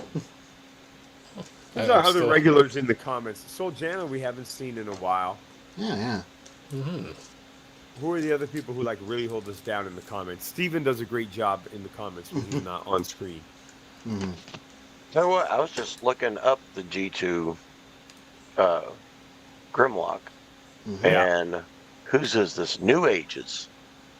Oh, the new age one is beautiful. Yeah, all the new age the stuff new is age, beautiful, but crazy the money new for age that shit. G2 is wicked. All of their colors. Like if you just look at their regular Grimlock, like their high, so they do like a regular version that doesn't have a lot of paint, and then they do like a really nice painted version that homages the toy, and then they do all the other colors. So like the G1 color, Jeez. the G2 colors, whatever. Oh wow, yeah, their regular Grimlock looks real good. All right, now another masterpiece guy is on here. Yeah. Johnny, which Protectobot set are you in for? I've got both of them right here. MMC. MMC all the way. And why are you not? Why are you not going with X-Trans bots? I had Fuzz and I had Fuzz is right here. Jokan, which is Streetwise, and I forgot the motherfucker. Well, there's only two of them. There's First Aid. Yeah. There's First Aid and Streetwise. Yeah, I had well, no, I'm saying for X-Transbot. They were good, but I just took a shot on Medicus, which is the MMC First Aid, Right. and I just liked it better. Yeah. Just liked it better. So I chose the side. How's the mic now? The X-Transbot. Sound a little better. Loud and clear. Yeah. Yay. So, guys, See, now now I'm gonna fight with these batteries. I want to talk about someone that I met at TFCON. That I don't know if you guys got to meet him, but he was there. TM Reviews was there, and I got to speak to him for a little bit, and he actually agreed to come on the show next week, I believe, for some interviews. So, like I've been watching him for a while now. I really like what he does. I don't know if you guys all follow him as well, but he's a really decent guy. And, he's one of the few of the top guys that do reviews that actually will talk to you and respond to you. He's really good about doing that. And he said he would agree to come on to the show. He just couldn't do it this week because he was a little bit busy. So I met him. I also met, I apologize if she ever watches this, but the Black Arachnia, the woman that does the voice for Black Arachnia. I don't know if you guys Venus know her Turzo. name. Yes, she was a really sweet lady. I also pitched her the idea of telling Hasbro to get on the works of making a text-to-speech app for all the characters so that we can all use the MP3s in our videos, stuff like that. And she thought that was a great idea. And I told her, I said, that would sell more toys for them because now we have to buy every toy to get every character to do every scene if we're going to reenact it, stuff like that. So she said that she would do her best to pass it on, but she hasn't really, been doing too much with them, right? So, hopefully in the future she gets back and starts doing a lot of stuff with them as well. Yeah. Anybody else meet anybody? Well, I mean, I saw the James Roberts panel. I'm not good at meeting celebrities, but I saw his panel on More Than Meets the Eye and Lost Light, which was one of my favorite comics, as I've said several times on the show. Yeah, so that was hearing about that was fun. Straight from the source. One of the biggest stars at the convention. Spin, if you'll give me a full screen here. There he goes. Yeah, one of the biggest stars at the convention was this guy here. Oh gosh, yeah. Oh, you got his eyes to light up now? Exactly. That's what I just wanted to show you. We should have had it. You could have pressed this button the whole time. There were batteries there. Oh, I didn't even know. Yeah. Yeah, I kept grabbing that guy off the shelf while you weren't looking and posing him a bit differently. Yeah. So, I mean, he poses so well. This is an awesome figure. You know what we should have done? We should have put the $500 price tag on him. Should have just stuck it right there. Because this figure is awesome. There's a Wei Jiang, Johnny. I don't know if you know what this one is. Yeah. No, I don't. Who makes that? Is that 3-0? No, but it looks just as that's the point. It looks as good as the 3-0. It looks as good as the Toy World. But this transforms. The 3-0 does not transform. This is fully transformable. And like, listen to those joints, right? You got those. Anthony, you were just talking about those nice joints on your Yeah. there. Like you were playing with this guy. Like this is a good effing toy. You know? Yeah. Who makes it? It was really satisfying to handle. This is Wei Wei Jiang. Yeah, Wei Oh, Jiang. okay. Yeah, so it's better than the Toy World in that it's not better than the Toy World in terms of the complexity of the engineering and all that. But it's not fiddly. The pieces aren't going to fall apart. You know. And that's the wrists are all jumbo messed version. up. I can see how big it is. What's that? The bow figures, they're all jumbo. They're big. They're large. Yeah. He's tall. Yeah, so this is a great figure. Like I think really this is the definitive one, unless they're going to get the Mech, which is like $300 US. So how much was that? $500 like Canadian. 60 or $70? This guy when he came out, yeah, he was like 80. Yeah. See, they're reasonable and good quality. 80, $100. Exactly. I got the Captain Wizard one, the G1 version of that. I got that in the Bumblebee. And I was very Wizard. impressed. I don't even know that one. Yeah. Well, I ended up trading it to SNS Hobbies when I got the Unicron figure from them. I traded them a whole bunch of figures, and that was one of them. Got it. Now, do you solid. have either the Toy World or do you have the Mech on order? No. You planning to get it? Nah. The only thing I'm looking for, I want to get the MP 44S. I want to get that, and I want to get it was another Optimus. But nah, I'm not. I got to save my money for the MP44 for the Robeson. You're not a masterpiece collector if you don't have MP44, bro.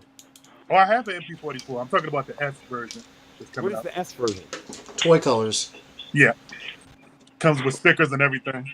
Oh, nice. Okay. But it's based on the MP44 mode. Yeah. Just a new. Yeah. No, I want and the counterpart to MP44 is MP36 Megatron. But they need to update it.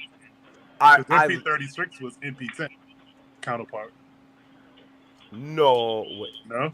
Well, it came out after MP10, but it came out after MP10, but no, I don't think so. I think like when they designed the MP36 came out first, but they designed that to go with MP44. Like they designed those two together. That's got that level of articulation that MP44 has. I'm gonna go. Hold on. I'm gonna go grab that back. That MP36 is in the running for my #1 masterpiece. And the only thing that I don't like about MP36 and this is why I brought it up now, is because I don't have the toy colors. It's just that stupid gray version, which is like the sort of Toon colors, which is trash, right? The colors I want. I think that shit is trash. Megatron is metal. It's supposed to be silver. And it depends on what. Let me finish what I'm saying. You have a different opinion. Let me finish what I'm saying. Okay. So they did do, as probably you know, if somebody has it on screen, maybe Spin or Anthony, could you pull this up on screen? The Toon colors of MP36. And what I'm frustrated about is that Wei Jiang or whoever does the knockoffs, they did there were like 3 or 4 companies doing knockoffs of MP36. But none of them, but they all did the standard colors. None of them did the toy colors. And I bought the original for $300 US. I bought the original. Then I bought the KO so I could mess with it. But I just could not bring myself to spend another $300, to get the official. Like I just feel like that's a ripoff. So that looks like the regular. This is the normal MP36. And then if you could find the toy colors and compare it, you see what I mean. So these colors are meant to homage the on-screen, version. It'd be nice if they give us the gold version when they dip themselves in that little pond. It'd be kind of nice, wouldn't it? Yeah. Oh, there is a gold version, and it is. Oh, show me that. Show me that beautiful beam footage. I know E Hobby made a G1 gold one. So are you saying? So you see? So Anthony's trying to find a nice image, but this is the guy on screen here. So that's not it, is it? He's trying to find a good one. But anyway, Johnny, what is your preference? Do you actually prefer the grayscale version as opposed to the toy colors? I do. I'm just because my collection is more toon based. Screen accurate. Yeah. He's a little dusty. So yeah, so I told you which one that was when you were on screen. You asked me who made that. See, there you go. That's the Megatron I want. The one that Freakenstein just held up is the 12-inch scale Wei Jiang answer to MP36. Yeah. Okay. There they are. That's the perfect picture. So I don't understand why the KO companies didn't do that second color. And I would have been all in. I was looking for them too, everywhere.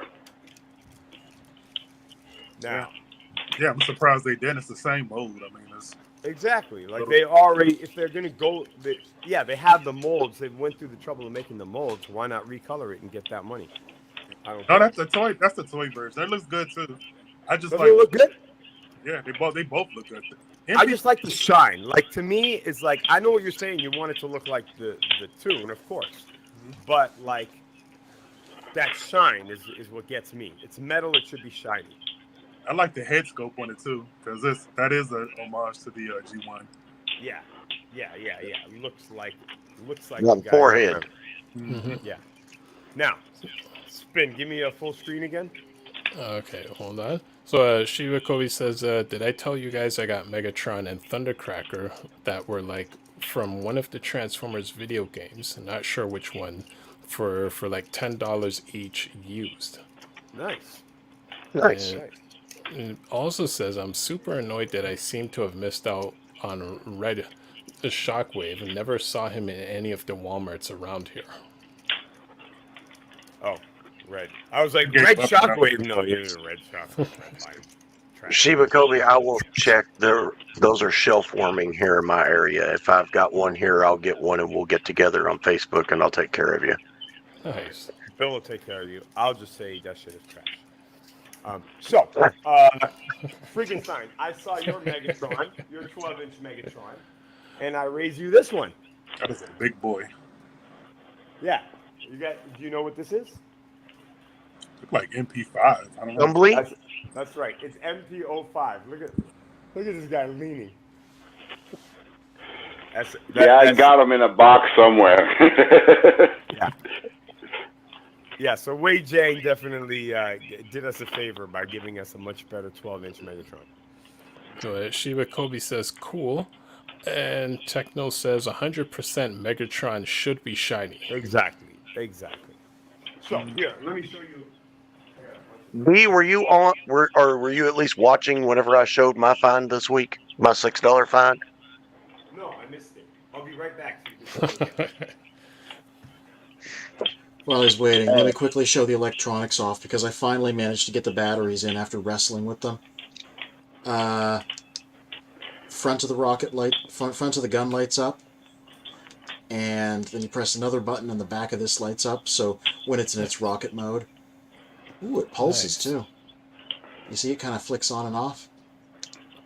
Well, I'm getting like Star Trek aesthetics from that. Yeah. I don't know if you. But yeah, you just fit it in this guy's hand. Yeah. What is going on over there? Snaps! Is that a Mace Windu lightsaber?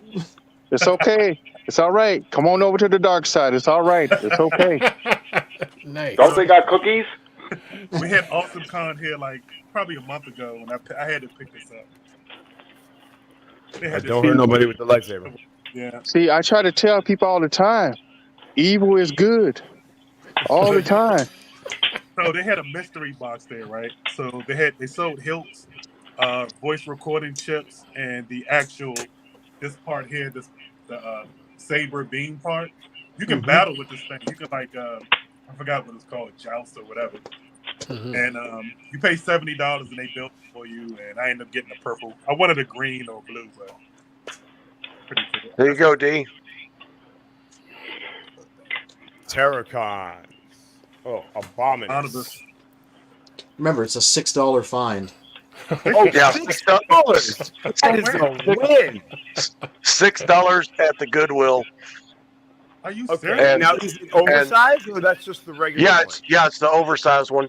Yeah, And I checked online. Yeah, I checked online. It's got all the guns, all the swords. that's amazing. Yeah, it was in a box labeled "Robot Dinosaurs." Wow. $6, and I got him for $1. That's hilarious. Astro Chain? I don't know. Who's that? No, it's one of the rail racer guys It's Rail Spike. that come by. Rail Oh, Spike. Raiden. Yeah. Raiden? Yeah, this is the 3-piece one Wow. That's a hell instead of a the find. 6-piece one.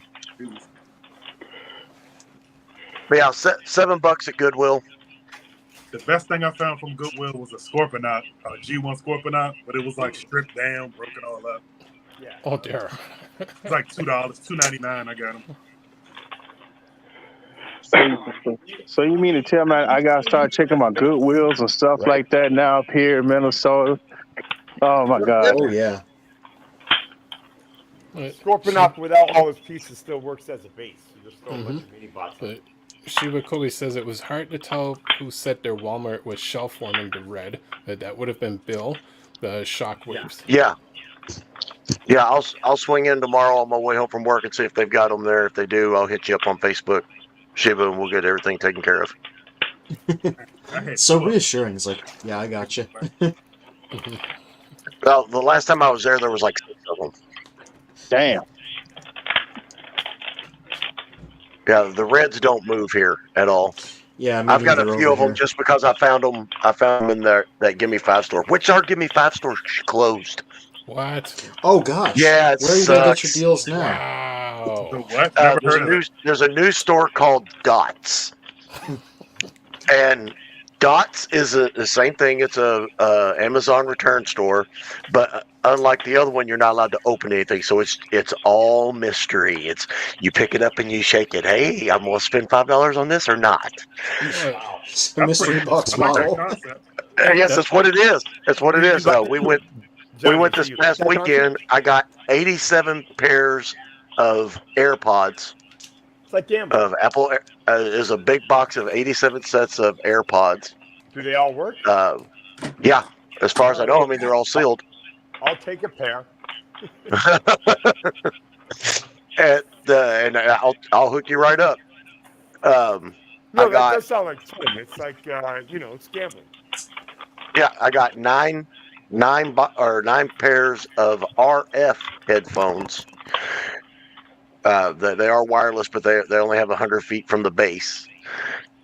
I got taken on a couple of boxes. They were like light bulbs and shit like that. But I picked up a $127 external ice maker, and I've picked up a countertop ice machine.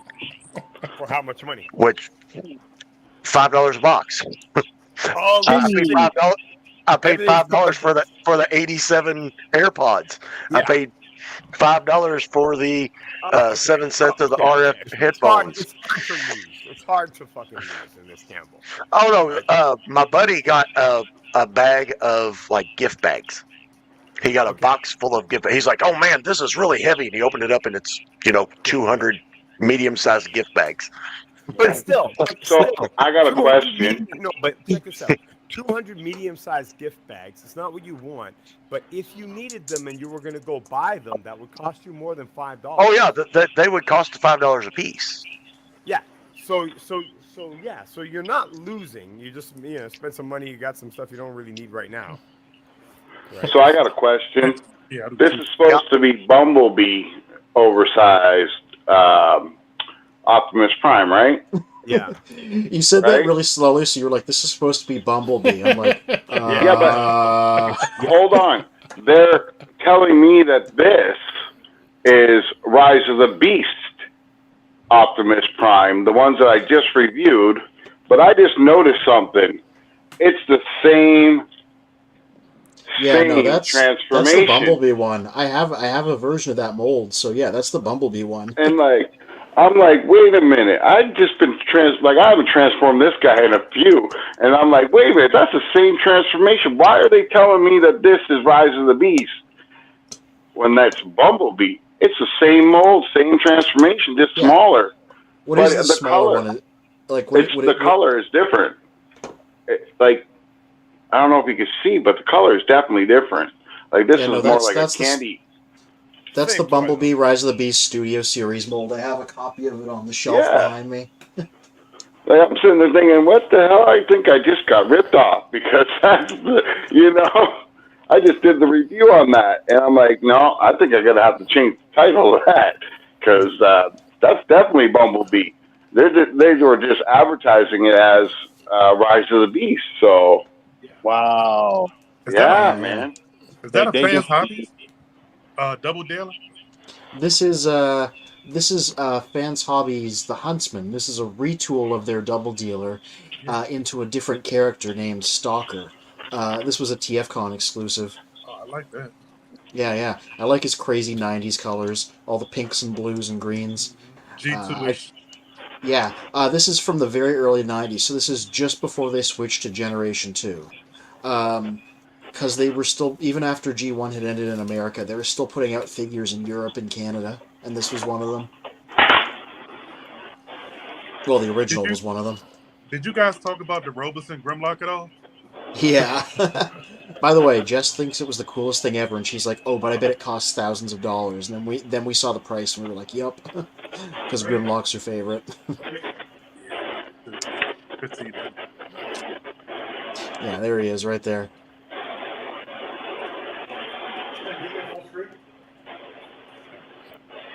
So, Shiva Kobe. All right, so gentlemen, I've got to. Yeah, I'm talking to her on Facebook right now. Nice. Cool. So yeah, so we're cool now. But it is time. I got to sign off. 4 a.m. comes really quick. So you all have a good week. I'm glad everybody did well at the con. Update on my convention that will be happening next year.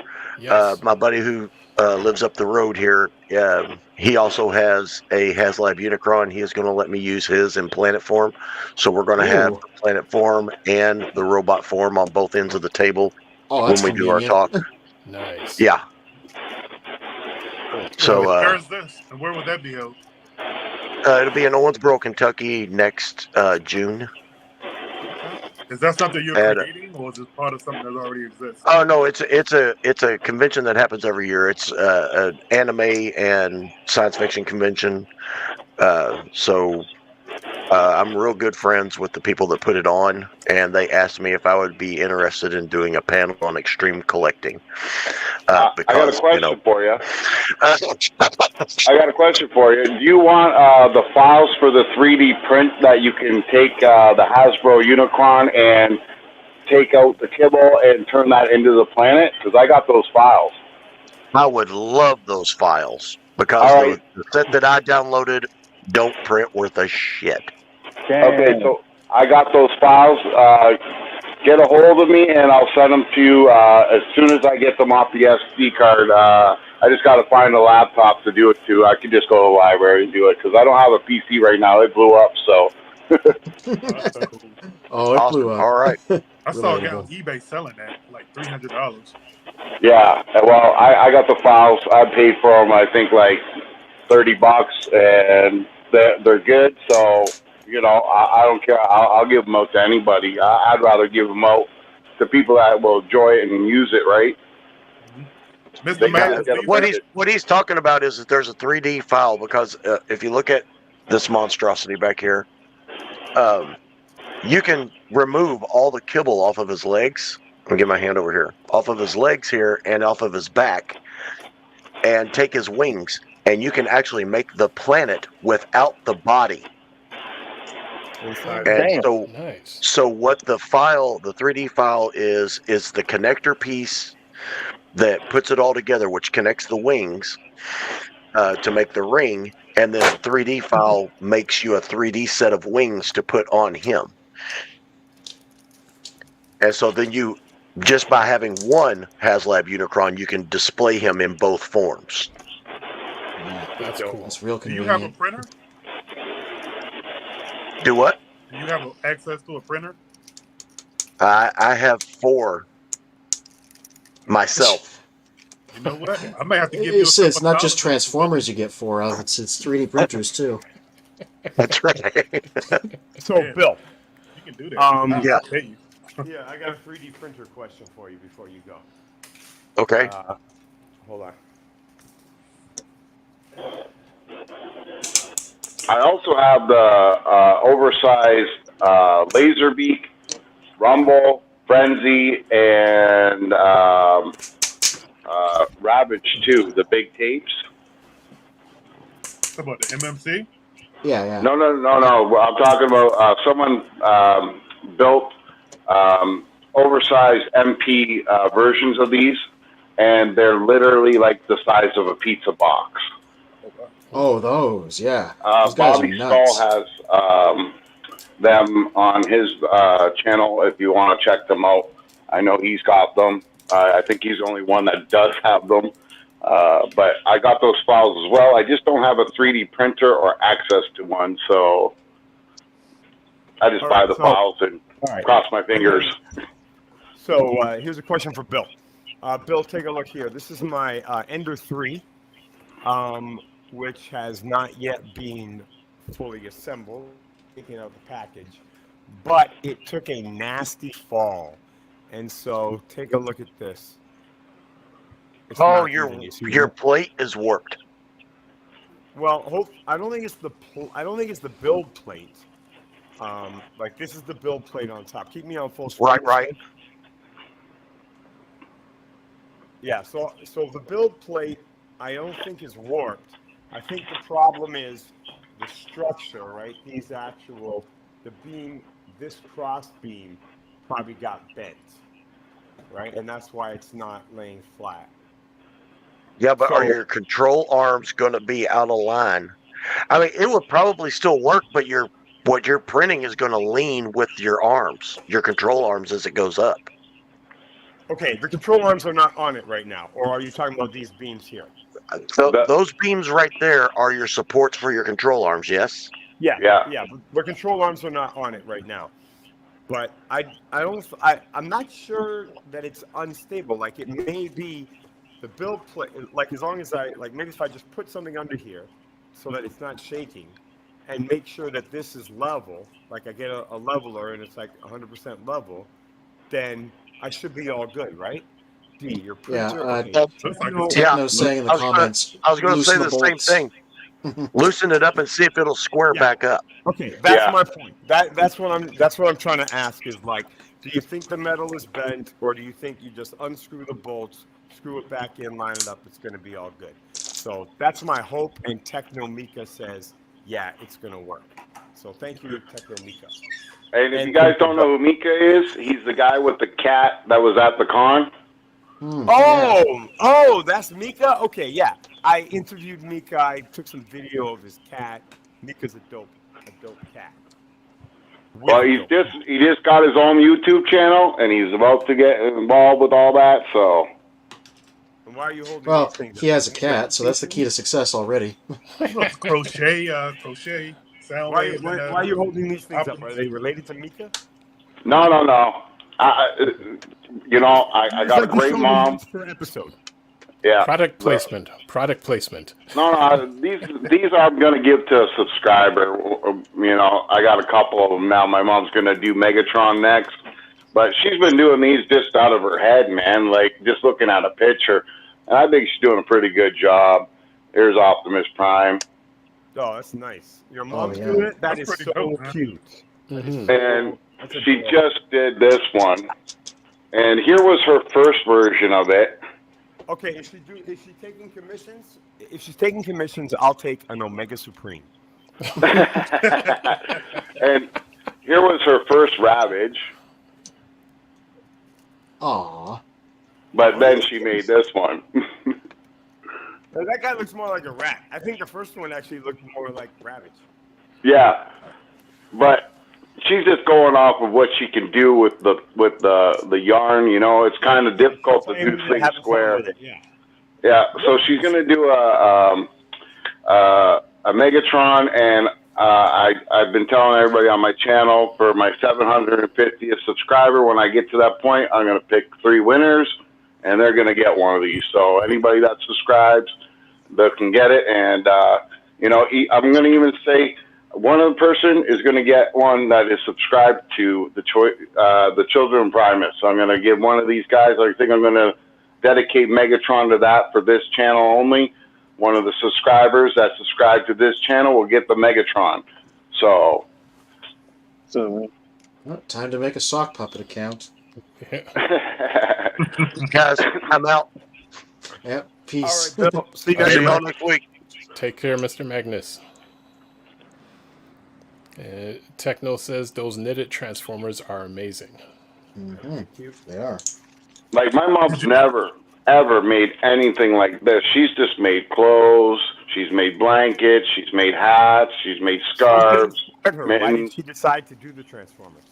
But, well, my brother, he has a channel on YouTube, Do Comic Art, and all he does is Marvel. And he's been doing the cons longer than I can even remember, and every time he goes, the problem is he's a fantastic artist, but they really want, you know, someone they know, right? And he noticed that this woman was selling all these Marvel characters that were knitted, and so my mom made a whole bunch for him, and they turned out really well. Like, this artists are all selling just 2D art, right? That you stick on the wall. So to have something different than that, which is still a piece of art, like that's not a figure, but that is a very unique piece of art. I could see that doing well at a con.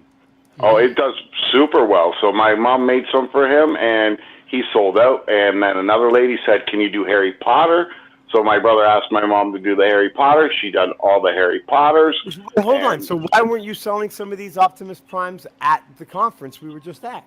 Because she just did it. She took 4 days to build this, dude. 4 days. Yeah, okay. And this was right after the con. I did have right after, okay. the little one already, right? I had this guy already, and I was already showing him off and everything. But she made Optimus Prime and this Soundwave after the con in 4 days. Damn. So, she's pretty good. Sounds like it. I wish I could sew that well. You know? Like, I was trying to do repairs on my one book bag strap. Where is it? It's mainly 2 pins. And not very well distributed yarn. Who's that, Frankenstein? I use Staples. Oh, why is it the Beast Toys? Is that his name? Freakenstein. That's it. Freakenstein. So is that a Studio One Unicron behind you? Yes, it is. No. That's HasLab. Okay. My Studio One is actually packed away.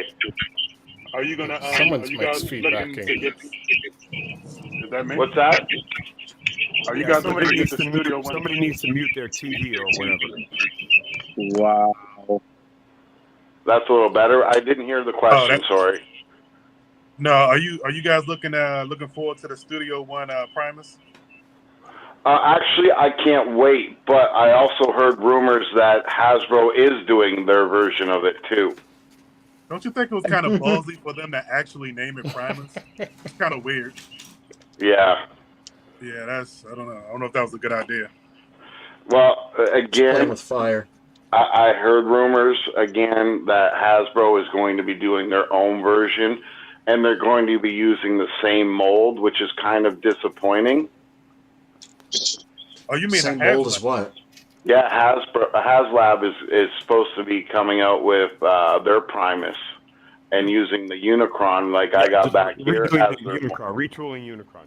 Yeah, But it's just going to be paint. Studio Cell is That's doing the not same thing. HasLab, They're though. That's like, Studio Cell is retooling their Unicron as well. That's the Well, same wait. thing. yeah. Yeah, they are, but that's kind of for a HasLab project. I don't think that would be a good idea. Like Well, let the HasLab, public they shouldn't decide. do any retools if if you can help it.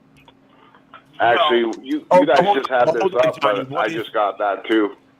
What if it was half the price? What if it was $300 instead of $600? I think people would go for it. No, it's going to be $75,000. Yeah. I'll tell you this. In that case, I don't think it's a good deal. I'll tell you this, for a pain in the ass that thing is to transform and how much it hurts you, they should make it $300.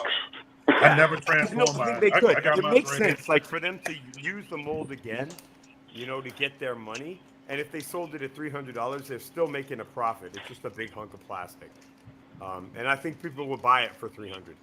Because they're not creative. They keep don't using know. the same crap. Oh, it broke again. Damn it. This thing is such a pain in the ass. What do we got on screen here? Oh, the images, photo images from Steven. Yeah. Oh, Oh, that's the makeshift dinosaur combiner out of all the fossilizers. Oh, there we go. Okay. Oh, Spin, what about that thing I sent you today about that other con that just happened where they announced all that stuff? All right. Yes. We can get to that in a moment.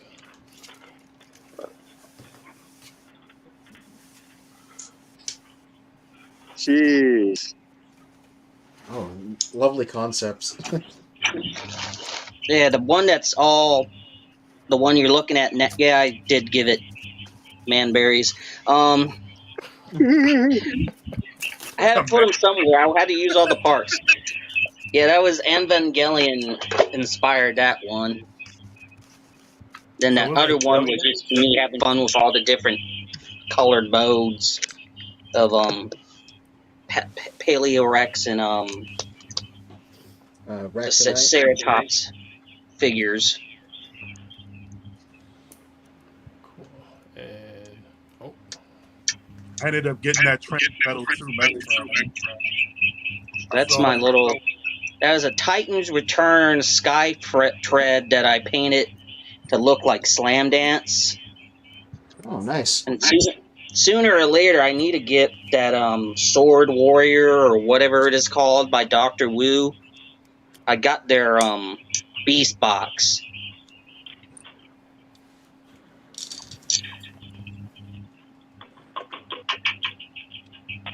Yeah, I tend to have the Slam Dance hold his guns whatever way. The one has the big gun on the top and the small gun on the bottom, and then Skyfred's the other way around. It's a nice looking set of customs.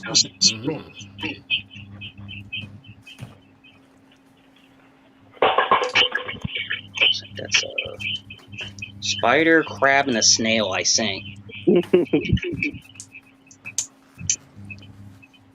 If I remember right, there's a scorpion on the vertical oriented posts that Botbender orange light.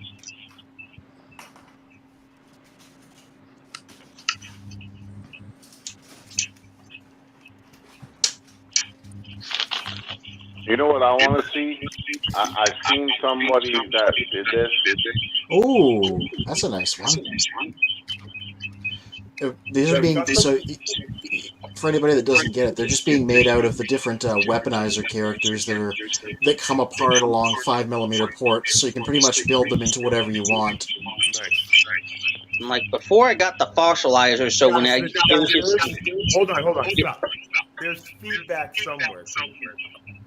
That's what I'm hearing. Yeah, figure it out. All right, cool. So where was it coming from? Steven's mic. All right, so Steven, do you have a separate microphone, or are you just using your phone?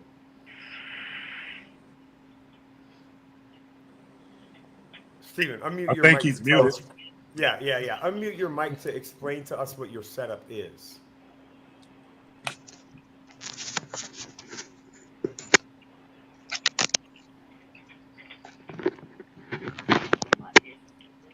Lately, so I put my mic on so you You're just using your Press phone, air, right? blow out my earphone jack. I can't hear him at all. It's He said something about his earphone jack. Okay. Now, I got a question. Did anybody see the KFC Junkions? Did anyone see that thing that someone built for, out of 3D printing that turned them all into a combiner?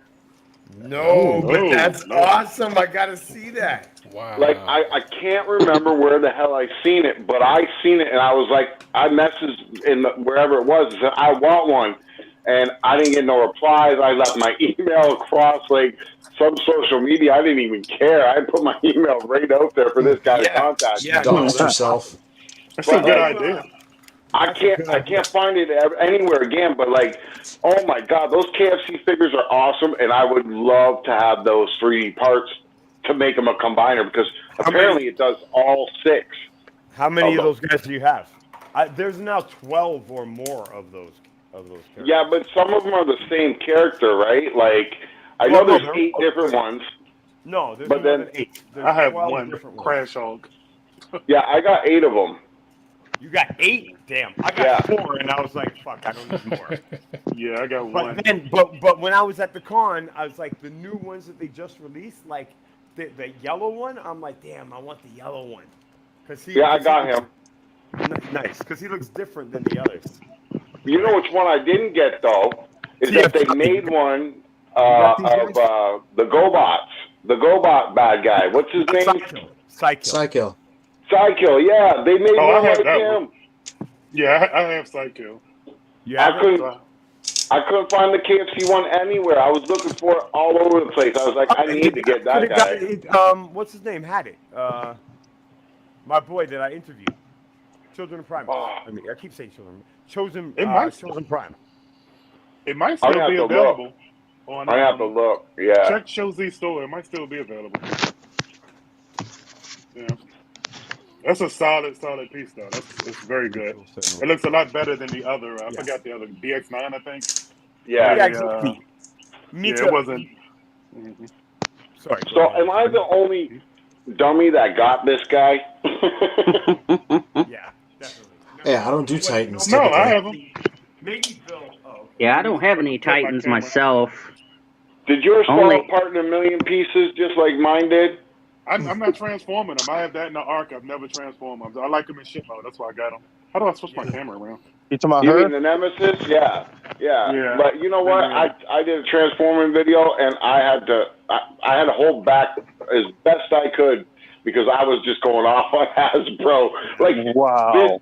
This right here, this stuff right here, this right here. Why couldn't you put a pin all the way through? What is this? I don't know if you can see, but look at that. I definitely want to watch your channel. You just like I just said, it's just pure laziness. Pin here. Like one pin, guys, one pin. That's all it would have took. One pin. How do you switch the camera? That was a Murder Prime moment. Now for something a let's little see if bit I can more. do it for you. I'm trying to switch it from me to the front camera. I don't know how to do it. There you go. And I don't think we met yet. How's it going? Frankenstein. You don't know TF Johnny. TF Yes. Johnny Frankenstein. You got Freakenstein. Oh, hey, Frankenstein. How you doing, bud? Freakenstein. He's a Freakenstein. He's a Oh, yeah, motherfucking freak. well. And the name is appropriate because he is a little freaky. Right. And that, I got all those too. Super freaker. Somebody said something about the HasLab, the Sentinel and the and Galactus same mode. Yeah, that was pretty much what Mika was saying. So this is so Mika just heard. Mika pointed out that they retooled Sentinel into Galacticus, which you're showing us there. That's the same thing. So So it is not at all, TF Johnny, it's not at all far-fetched to think that HasLab would retool their Unicron, sell it for half the price, and people will go for it. Why would they cut the price, though? They won't. They won't. If they don't, then it won't get funded because... Oh, it'll get funded. It'll get funded. The first HasLab Unicron was not legitimately funded. They had to buy it themselves at the end. Really? They had extended 3 months. Oh. Yeah. They Yeah, it extended almost it, didn't and get then funded. in the last Wow. day, all of a sudden there was a whole bunch of purchases. So Yeah, like I bought two. no, it wasn't people. It was like there's been a whole analysis done. It was like HasLab decided they didn't want this particular one to fail, so they But bought you it know what, though? themselves. But it was still kind of new because Unicron was the first HasLab, right? Uh, No. Who No. was the first? Who was the first one? I don't know, but Cookie Monster came out before that and it failed. Yeah. And Cookie Monster was Well- the first either. yeah, there was definitely the sentiment of like they didn't want too many high-profile failures. Well, they had those because that Ghost Rider was an utter failure. So, here's these Seekers in from three different companies. And yeah, so you can see like how does it hold up? And can you guess what companies these are? Make Toys, Takara, and you say 3 different companies? Yeah, 3 different companies. So Make Toys is the new guy right here, right? Ion Yeah. Storm. Okay, what are these two? MP52 in the middle, and the right would be that's not Toy World, is it? It's not Toy World. No, look, he's the same No, it's height. too short. Yeah, he's too Yeah. short. Damn, who else are making the Seekers? I can't even Yep. see them that well. Yeah, let's get him closer. Oh, Transform Element. Oh, Deep Deformation DS. Is the one in the middle official? No. The Starscream. No. So Starscream is actually DS. Yeah. Oh, Okay. he looks like MP 3.0 of him. Yeah. Yeah, he does. Yeah, but look, you got the articulated waist, right? And he is this guy's more muscular. He's bigger wider. than MP52.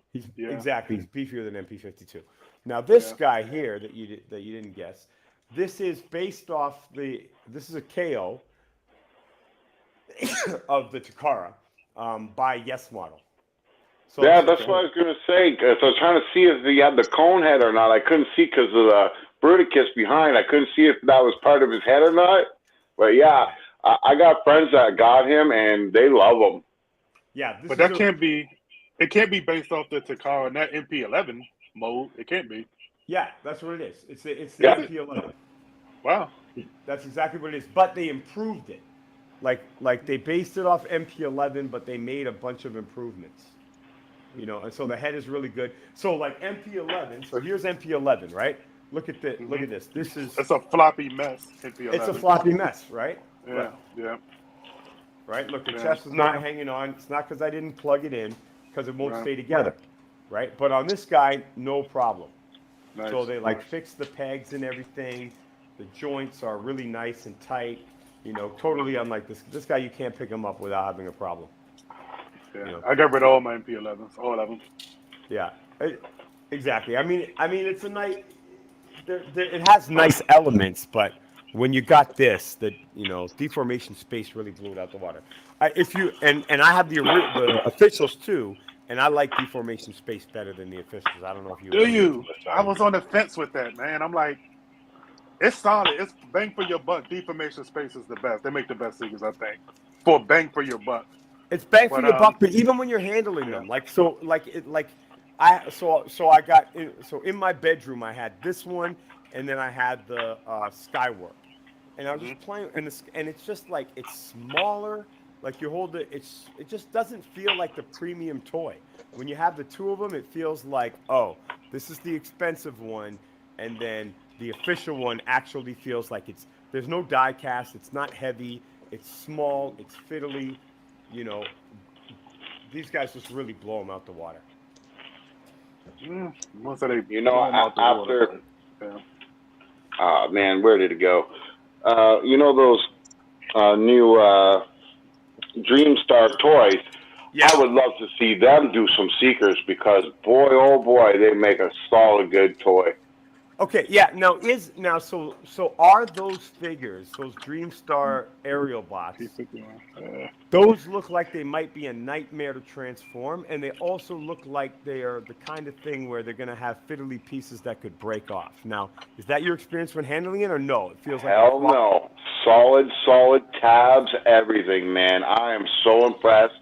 Again, I thought they were Chang toys.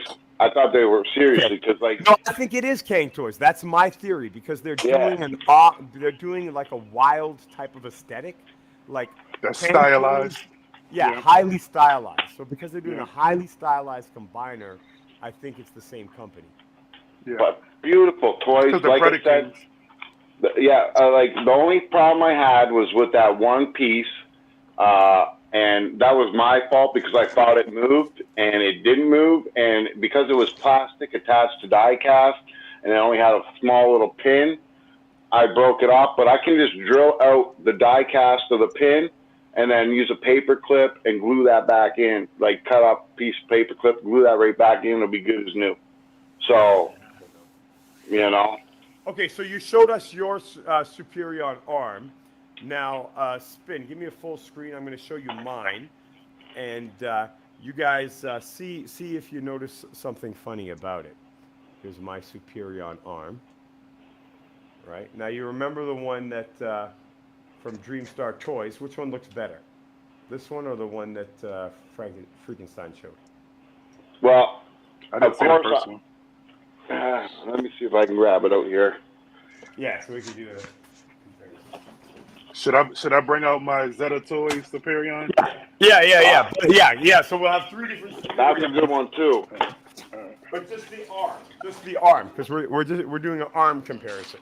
So while you guys are. Here's one of the legs. I don't know if I didn't show you guys this one, but this is one of the legs.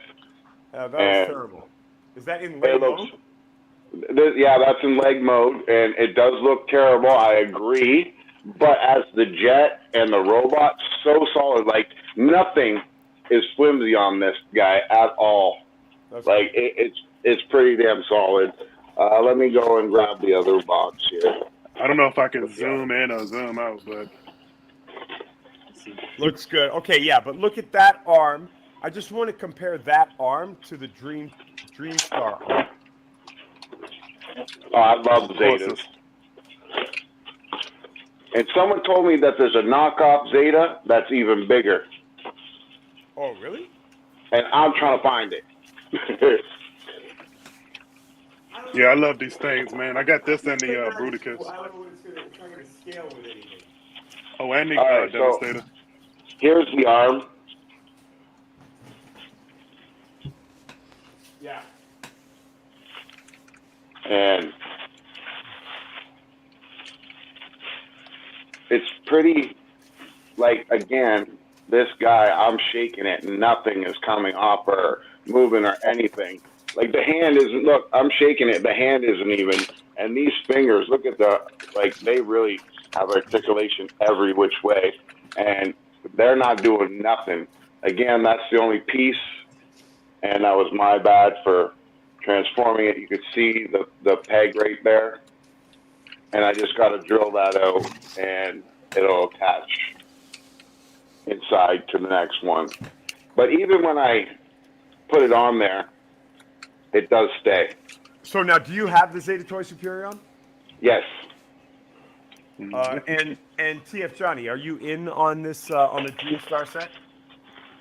You talking about for the aerial box? Yeah. I saw a couple of them. Nah, I didn't buy it because I'm fans toys. I'm waiting for the they announced the last 2 aerial bots are coming out. So, yeah, exactly. Yeah. Exactly. Finally. Yeah. I have that whole set as well. Yeah, finally. It's an understatement. Yeah, and they're gonna release Dead End 2 finally, so we can have Minosaur. And I like what I saw, man. I'm like, I have a high bar set for them, and I think I haven't been really disappointed. Only thing that's disappointed me overall with fans toys sometimes is articulation, but again, just get it in the pose, or you work the angles if you want to take pictures or whatever. They hardly ever fail me. Did you say that Jazz was your favorite? One of your fans favorite toys? pieces? Yeah. It is. It's one. Yeah, I like that. But my favorite is probably Either Cyclonus or Galvatron. Yeah. For me, it's Galvatron. For me, like that Galvatron is like that is the epitome of what a masterpiece is. It's excellent. That was the first Fans Toys MP that I got, and I couldn't believe it. My mind was blown how heavy it was, and just I don't know. I was just so amazed at that thing, man. It was like a piece of art in my hand. Mine might have. I don't know what the first Fans Toys one that I got was, but I remember getting the Hound and just thinking that Hound is like amazing. Mm-hmm. You know, and the Takara one has some things going for it, but it doesn't have that premium feel. But no, it doesn't. But you know what? It's funny you said that because I was just having this conversation, and you know when you look on the shelf, you know they compare, like or sometimes the Takara may even look a little better because it's newer. You know the Willis came out years ago, so the it has this cartoon aesthetic. Like if you it does have the jumped off the screen look, so it gives you those feels. It's right? cheap though. Have you ever handled it? Yeah. Have you ever handled it? I have both. It's cheap. It feels cheap. Yeah, to me. trash. Yeah. So Techno says, I guess from earlier, that Jabba Barge came before Unicron. Oh yeah, the HasLab sail barge. And also says 3 very different styles of Superion. Yeah, exactly. So you see this Superion that I have up here? Now, did anybody notice? So I'm trying to point out something that's funny about his arm. If you can look closely. So, can you make out the different characters that he is comprised of? Yeah. So those legs are 100% people folded up. They really give that look. Yeah. So that's clearly air raid, right? Air raid here, right? That's clearly the gray and black jet, right? Mm-hmm. This is clearly the red jet. What's the red guy's name? Slingshot? No, Slingshot is the Fireflight. Yeah, Fireflight. Yeah. So that's clearly those guys. Now, what character is on the arm? A space shuttle. Blast off. Exactly. It's a blast white off. blast off. It's a white blast off. Well, what the fuck is he doing with these guys? Yeah, like what's going on there? What is that? Shattered glass? Shattered glass blast off? The shattered glass blast off, exactly. But not a shattered glass Superion. Like it's all the regular Superion guys with a shattered glass arm. You know what's badass too? You talking about Superion? I don't know if you guys seen this or not, and it's on sale actually too on Show Z store. The black Superion, like the all black. Yeah. Oh my god, man! I haven't pulled the trigger, man, but I might. I try to get all the black ones, all of them. Yeah, that's good. Yeah. Charlie C nice. says X Transbots Overdrive feels like Fans Toys finally. Yeah. So I think he's talking about Fioravante, so which is the Omnibot, the first Omnibot that they released. And I really wanted to get that. It was either that or get my Ocular Max Protective Eye. So I got that because I need it to be in on the set. But I really did want that Overdrive as well. I didn't know it was. I just need to slow down so I can catch up. I can't buy them all at once. You know? But Fioravante is dope. It's dope, right? So let's jump on one more news item before we end. I'd say before we end within the next 20 minutes was the... Oh yeah, all the new stuff. Yes, all the new stuff. Yeah. To me, the funniest one is they're making a little figure of Noah in his exosuit from Rise of the Beasts. Oh, wow. Yeah. It's a hard pass for me. Yeah. Yeah, I pre-ordered that 2-pack of the 2 IDW 2.0 snipers. Yeah. Man, it sold out like in 2 seconds. I tried to pre-order it too, and it sold. I got the notification. I was in PayPal about to pay for it, and then they such said a I had to strange remove set. items. Yeah, it sold out. If that's what Those I'm thinking two weren't about. even like major characters. They were like third string characters in the background. One of them we never even got to fully see what she looked like because she never appeared 100% on panel. So it's a very strange choice. Putting away these combiners, but I was going to say this Superion here definitely does not hold up Yeah. Yeah, So the one that's made from the Bumblebee movie, RC, that's the one I really like. The other one is like that's just a C's Chromia remote. I'm like, eh. yeah, Nova Prime getting his first mainstream figure ever outside of that Collectors Club one. Nacelle getting a figure that's not a BotCon figure. That's sold out. Yeah. I mean, luckily I for mean, me, I wasn't really can after we see? those. Is there pictures of the actual I figures? got or Nova just have Prime. these boxes.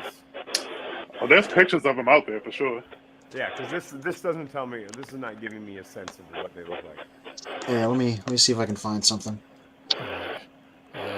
Yeah. Mika says an exosuit would be awesome if it was done well. I agree, but expectations are low for official releases. Exactly. Yep. So this Bruticus is the oversized knockoff of the Warbitron. But this Bruticus has really stood up. Like, this still feels good. This is not, the joints are good. He's nice and stable. I can pose him. He's not falling off the table. He's imposing. Like, if you see, like, the face and the detail on this guy here is really good. What? Wow. Yeah, that looks good. I had the official Warbitron. I ended up selling it. And it was short. It was small. That's the only thing I didn't like. It was The small. official was great. It was just too small. Yeah. Did you ever get the DNA kit for that or whatever it was called? No, I did not. So I got mine. It was just a bunch of extra guns and missiles and stuff, and I was so disappointed. I thought they were going to give me better hits or something, but you know. The thing is, the Devastator needed those improvements, but this guy, his hips are good. Like this is a solid figure. These joints are good. He doesn't need improvements. See, on my copy, the one hip sucks, and I did everything. I tightened up the screws, everything, and I just got fed up with it. And you know what I did? I just stuck a paper clip in there so it don't move. You and your paper clips. Hey, you got to ghetto rig everything when it breaks, right? Okay, I found a page that's got official pics of everything. We call it Bandulu engineering. Okay. Nice. Yep. Amazon. Charlie says Amazon has pre-order of Nova Prime. Yeah, they don't have okay, so too. They're still available. First they did Hotshot, who actually comes with his Minicon and is in his Power Links colors. Has a couple extra guns too. That's a Hasbro Pulse thing.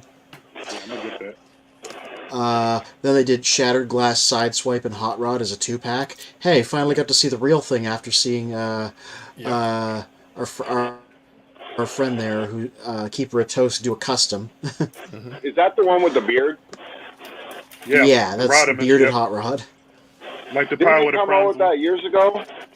Yeah, as a BotCon figure, but now more people can get it. And also this is the Studio Series tooling, which is really good, so... I'm surprised they haven't sold out yet. Yeah, me too. They're still available. Yeah, what's the next thing? There's the Hot Shot that we already saw. There's a little Minicon that's brand new. Okay, so these are the two ladies, Cascade and Javelin. Again, really strange, deep, obscure character polls. Cascade is Bumblebee RC, Javelin is Siege Chromia.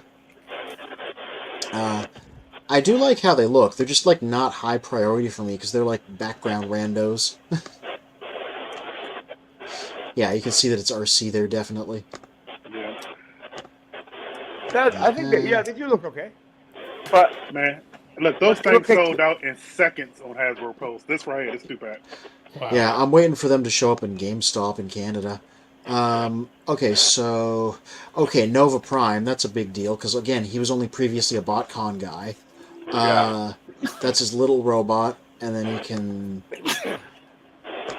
combine with his trailer to make the big robot. He's a retool of Galaxy Optimus. Oh my god. Yeah, they gave him wings and horns. It's really cool looking. Oh my goodness sakes! It's like they're not being. It's like they're just being lazy. I'm sorry. This is like pure laziness. Hard disagree, but you know, live and learn. It's just pure laziness. Yeah. It can't be created. Hold on. Let's hear Calvin. Let's hear Calvin's argument, and then let's hear the counterpoint. Calvin, let's do a murder prime spin. Give him the thing. Calvin, tell us why this is a piece of shit. I can barely hear you. Let the heat flow through you, Calvin. Join the dark side. We have cookies. Yeah, I got cookies too. Do they got THC in them? I don't know. It just pure laziness to me. That's it. Just retool after retool. Just give us something brand new. Be creative. They can't Man do after that. my own heart. Right there. Murder prime. All right. I bet you the third party gonna do something way better than that. I will say, in reference to what Calvin was just saying, that mold specifically, I mean, you have Siege, the Siege Ultra Magnus, the Galaxy Optimus Prime, which is based off the Cybertron Optimus Prime design from Unicron Trilogy, then the Kingdom retooling of it.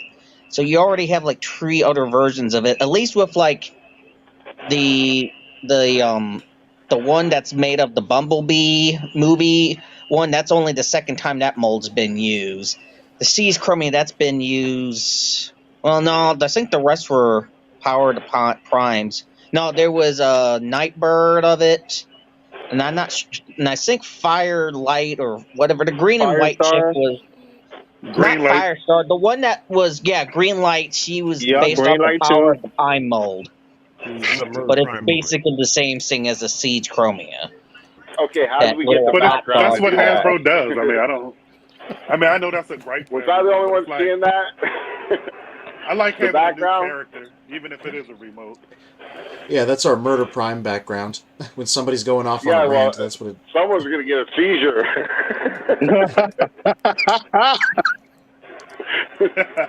We'll become the murder bots.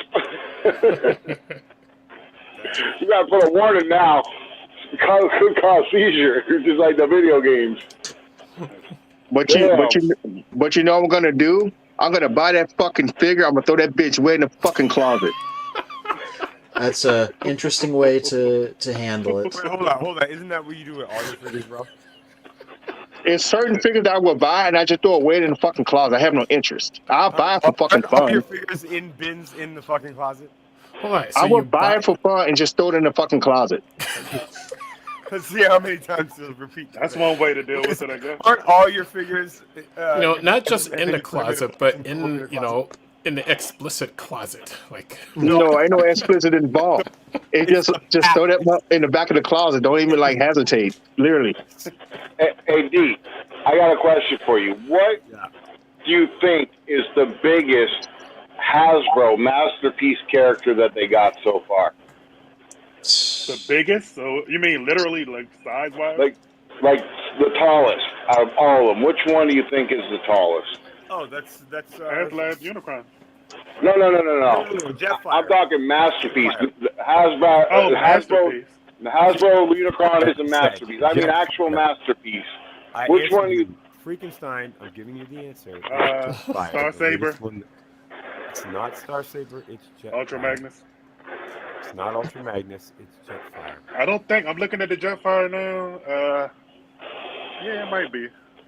Okay, so now my question is this: if they did do their own masterpiece combiners, how big do you think they should be compared to that Skyfire?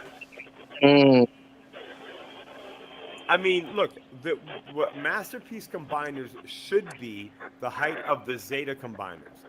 Exactly. We cannot count on Takara doing that because look at the garbage that they did with those train bots. They had the nerve to call those masterpiece figures. Exactly. They labeled them masterpiece. Those are Voyager class at best. They're Voyager class. They're Voyager aesthetic. They're not an MP aesthetic. And trash. So we cannot. But you're right. We cannot expect Hasbro or Takara to give us a good combiner. But you're right. Zeta Toys set the standard in terms of size, I think. Yeah, no I think it's perfect. No question. I think so too. I think they all should be that big. You know, and like Wei Zhang. What's the other ones there? All those party that do the oversized ones. You know, they should hook up with them guys and start making the masterpiece, because I think I would like a 4-foot Devastator. Yep, I agree. So, Charlie C, to A the earlier Devastator that comments. big will basically be your adopted child.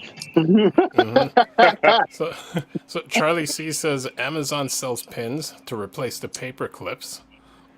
And Techno says would be pretty hard to get a Nova Prime green lit by executives if it was a whole new figure. My first thought was also I wish it wasn't a retool. And Yeah. my mouse See? is stuck in, or at least don't make it similar. And But they should do I mean, masterpiece microbots. like what recent releases have been original molds from Hasbro? Like I'm trying to think of like Most of the other something stuff announced during the show. They're doing a Commander Ultra Magnus that's a brand new tooling. Most of the Studio Series stuff is a brand new tooling, except for Ratchet and Frenzy. But like those have always been repaints. The exclusives tend to be recolors because that's how they happen.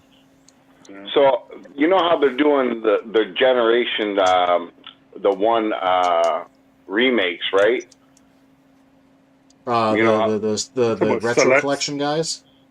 Like they got Houndo and they got Starscream and all them guys. Yeah. So the G1. I was told that they're not going to be able to complete it because they're missing some of the characters.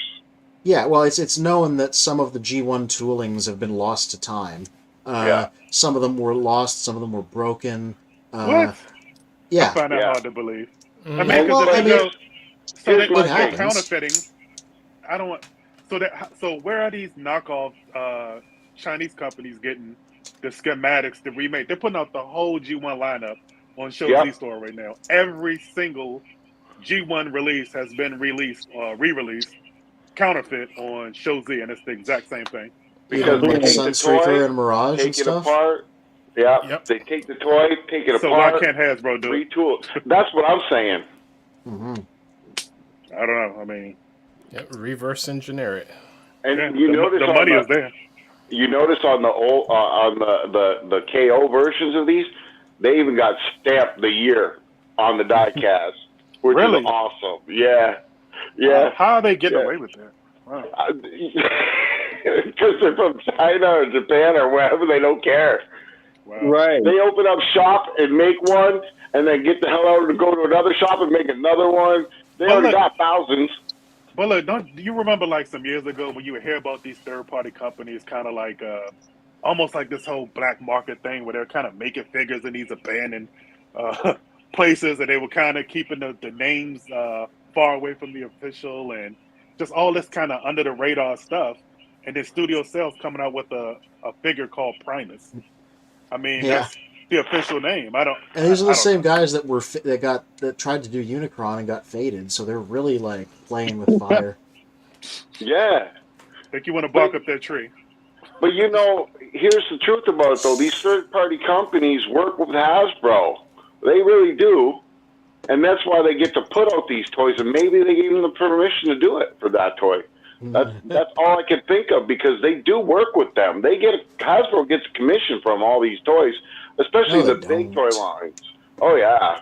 I never heard that before. They're not licensed. They don't get anything from them. I'd like to see sources on that statement. Well, they just did it with Robeson, right? That's an actual. Yeah. That's a license. Yeah. There's two definitions of third party. Fans Toys is not licensed. Yeah, but listen, I'm telling you, I won't be surprised in the future, since they're kicking butt third-party companies. I'm not going to be shocked if we're going to start seeing exclusive Hasbro from this company, and it's their company. You know what I mean? It would be a smart thing to do, I think, because if people are willing to pay these hundreds of dollars for some of these releases from Fans Toys, you don't think Hasbro can have a upscale masterpiece department and put out the same product as Fans Toys, and then we wouldn't have to go to Fans Toys? You know, I mean, I don't know. Instead of just trying to, appease the masses, I mean, you have and again, if you look at when the show took place in the early '80s, and people who can afford to do it now, us, we have a couple extra dollars that we're showing that we're, willing to pay. I don't know why they wouldn't want to get into that market, but again, I don't, you know. At least I would hire the hire some of people the that fast are. toys guys. There you go. Yeah, exactly. You're reading my mind. I was reading yours. You hire those people, man. If they're that great at tooling and engineering these toys to make them so much cleaner and cartoon accurate, hire them dudes. Yeah, absolutely. Could you imagine if they took the best dudes from each third-party company and made them Hasbro? They will corner the market, even though they'll still be knockoffs. I'm sure they'll have to deal with that, but No, Right. well, if they do a collaboration, then it'll be official because that way, if it's like a contract, a license, etc., then it'll be legit. Yep. It will be legit, bro. If but they you know do what any, though? oh, go ahead. Sorry. No, I kind of like it like it is. I like not Competition? getting main. Yeah, No, that and also no, why no, why no. why Calvin? You know why? Because I like to see every third party get the license and see what they can do. It's like competition because that way I can see what's best for me to buy. If you stick with one company that's doing this, and you go open up that figure, now you need a kit for it. I will. And- I agree with you then. Like I was saying, yeah. I basically was saying what you were saying. I like it kind of how it is now, so you have the variety. Again, I'm kind of loyal to certain brands I or bet you are. manufacturers. I bet Yeah, you are. I am. But I like there's an X trans box, option other than fans. So I'm a fan toys guy number one. But I like MMC and some of these other Yeah, companies. The variety yeah. Because and I the was wondering. official. Yeah, because I was wondering who's the best out of what in the third party company game. Because I'm sitting here like wondering if I can get a certain figure that I like. Let's say like if I want a Delsaurus or something like that, who will be out of those three companies be able to do the best? And then they license over to Hasbro. So now that figure gets put out at the Comic Con. You got three different sets of companies that's producing these figures. Which one's the best? Hmm.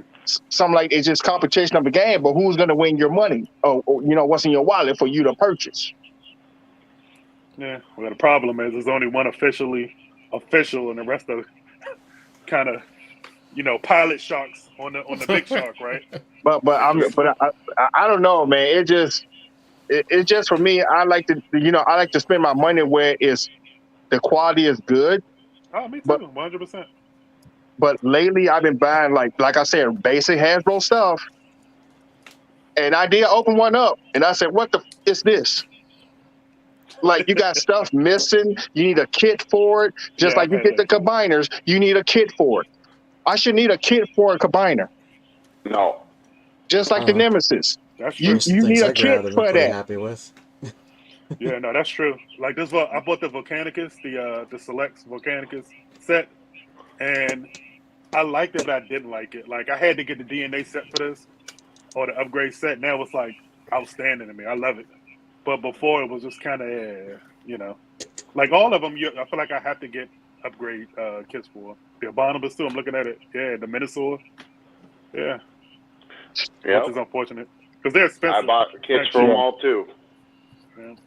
So to tie in with what you guys are saying, so Shiba Kobe says, did y'all notice they're pretty much recycling Core Class Kingdom Studio Series as Legacy Evolution Core Class Starscream? Oh, that's just a straight re-release. They're just making it available again. Yeah. And then Charlie C says, Fan Toys does have to pay for the license for official car brands. If they join Takara, then the prices would skyrocket. Oh. I didn't know that. Because you Yeah, don't see anything in the box saying that. Like, Nah, so when you get a Takara, Charlie. Here's why I don't believe that. I'd love to hear. I'd love to see the evidence otherwise. But the reason I don't believe that is because what they are doing is illegal. Like they are infringing on intellectual property to begin with to make these characters. So they're going to steal Hasbro's intellectual property, and then they're going to pay the car brands totally not plausible. No, that would be I billions. agree. I agree with that. And these companies, man, they don't just give away those like these car companies, man. They kind of No, play exactly, with that. exactly. This is Yeah. Fans Choice is not operating a business on a scale where they could pay that kind of a license. So Now- to Anthony's point, real fast, we were talking about repaints. So I feel like a shill. I feel like a whatever the word, a sucker. So I pre-ordered a sucker. A Shelly motherfucking shill sucker, Shill. all that. So I bought the Durr single pack. Cuckold. And nah, I ain't going that far. But so I had the cone. I got the cone head Hold 3 on, pack. hold on, bro. Okay, his mic's muted. So look, the Dirge, right, the single pack. So I have that, and I have the talk about the Legacy Dirge, the one they just released, and then the one from the 3 pack. They're the same. They're the same exact thing. Yeah. I mean, The point of that set was to put Dirge out there for people that missed the Amazon one. No. It wasn't supposed to be any different. So this is what I was told. Right? They said that the paint was different so it's a slight difference, and I bought it, and I'm like, so now I have 2 basically the same. You know, I feel like I asked. That's on you, bro. No, it is. Actually, you know what? So look, Anthony, to my credit, not to my credit. I'm gonna take the full blunt of it. But I pre-ordered the thing like I don't know months ago, and I forgot about it. And it showed up. I'm like, what is this? And I came downstairs. I looked at my 3 pack. I looked at this. I said, God damn it! I ain't even take it out the box. I'm just gonna resell it, or I'm gonna trade it to somebody. You know. If any of you guys want it, let me know. We can. The whole point of that was we know nobody got the Amazon set. Let's put it out there again. Yeah. That was a short clip right there. You got the toy, the Dirge toy that you're talking about with you right now? I do. You want to see them both? Yeah, I do. Hold on. I want to see if their colors are different at all. It's not, bro. It's the same figure. For real? Yes, it's the same figure. So, and people fell for it. There was a dude on YouTube that was talking about the figure, right? He said, yeah, they are different. I said, bro, them the same damn figure. Stop playing games. All right. I got to see this. Get the other one out the box. Yeah, I got it. Hold on. So I'm looking at him right now from the neck, and let me bring the light over. So I'm looking at him right now before I show you guys. Here go that Jeopardy song. Yeah. So, no. hold on. Let me angle it like this way. The exact same color. Exact same mold. Yeah, it's just a straight re-release for all the people that didn't get the Amazon one. Yeah, I think the one is straight plastic, and the other one's painted plastic for the bronzy brown parts. Now, did it come with the 2? So one is darker than the other. I can't see that, but it's not enough to warrant buying another one. Did it come with the 2 guns like the Amazon did? The gun guys? Did it come with both of them or just one? No. You mean with the Target Master type? Yeah. No. It didn't come with any? No. Came with no rays. That's what it came with. Yeah. So I forgot to even pre-order this thing. So let me ask you something. For the Nemesis here and the Arc, don't you think for that price they should have gave us some stands? Absolutely. Did you see how I had mine? I can't put one. It's too tall, so I couldn't stand it up. So I have to lay it down on its nose. So I'm gonna have to buy something to prop it up with, the nose part anyway. Yeah, they should have came with a stand. And should have came with something party better. is gonna make them watch. So look, and it should have came with something better than these molded black seeker jets, like on the sprue, the little black. I'm like, they can't do better than that. I mean, come on, man. I mean, this thing was $200. I mean, come on. You know, throw us a bone, man. I mean, that's one thing I can't say about third-party companies, man. They give you hella accessories. You know? And you should get all those accessories. The amount of money. Like the football with what's his name there? Blitzwing. Oh, yeah, that was awesome. I love that. That was the best thing about that. I don't like that. My favorite thing from that episode that was included is there was a picnic set that came with the X-Trans Bots Trailbreaker. Oh yeah, the stump. Wow. Yeah, like a stump. Yeah. That was. I think that's so cute. I love that. They may be the best, man. X-Transbot may be the best in terms of accessories. Yeah. Absolutely. So look, it's funny. So I like DX9's box art, even though I know we don't buy figures for box art, but they have great box art. I love it. No, they have great. Yeah. X-Transbots has great accessories, and Fansoys, the figures themselves, and the paint and the engineering and the materials and all that, like grade A1. Yeah. You know. Now, do you keep all your boxes? I do. Yeah. Cool. Yeah, my whole attic is full of them. Full of boxes. Frankenstein, you don't keep the boxes? Hell no! Every box goes in the garbage. Oh no! You can sell those things. People actually buy them. Yeah, well, I'm new to all this. Like I said, I'm only 4 months into this internet stuff, really, guys. Man, I'm not even joking you. So, like, but you're not 4 months into buying 30,000 Transformers. No. But still, like, I've been throwing them away ever since I get them because I want to keep my collection forever. Hell, bury me with them. If you ain't giving me a museum that I can donate them to, that they'll be preserved forever, bury them. I want to be buried with it. See, I started off like you, but then I kind of just evolved, I guess, to the point where I don't need 5 different versions of a masterpiece Starscream. I just don't. Every year I go to TFCON and sell a bunch of them. I let go a certain percentage each year as policy. It's a fun to do. From now on, I will keep my boxes, and if next year we go to TFCON, I'll give them to you to sell. How's that? Yeah. No, do that because at TFCON would be the best place to sell them because people are buying loose figures and then they would like to have the box. So that's an awesome place to get rid of your boxes. If you decide you don't want them, bring them to TFCon. Well, I just was about to throw away my Jetfire box. Keep that, brother. Keep that. With the masterpiece Jetfire box, you're gonna throw that away, dude. That's people will buy that fucking thing from you. What do you do with your accessories? You just put them like in a Ziploc bag or something, and just label them. No, I actually got little lock boxes that I put everything in for Decepticons and for my Autobots, right? So that's what I do. And then I throw them in like a filing cabinet. And when that box gets full, I just do it again. And I keep everything's in a Ziploc or even bubble wrap, depending on what kind of accessories they are. Yeah, Johnny, you're keeping accessories in the boxes? I do. So what I do is, man, I get something out, mess around with it, and then I'll get the accessories, the heads, the hands, the weapons, or whatever that I want to display them with. Exactly. And then I'll rock with that. Yeah, and I put the rest in the box, and I put it. And I have the luxury of having space to do this. Now, if I was in a 1-bedroom apartment or something, or if I didn't have storage or something, then I would have to make a hard decision. I probably would. Try to sell them first. But if I couldn't, then I'll just have to figure something out. I can't have boxes all in the living room, Yeah, so look, Mika is saying storage locker full of empty boxes with accessories and instructions. So the thing is that if you're paying $200 a month or more for a storage room just to store your boxes, right? That's figure money.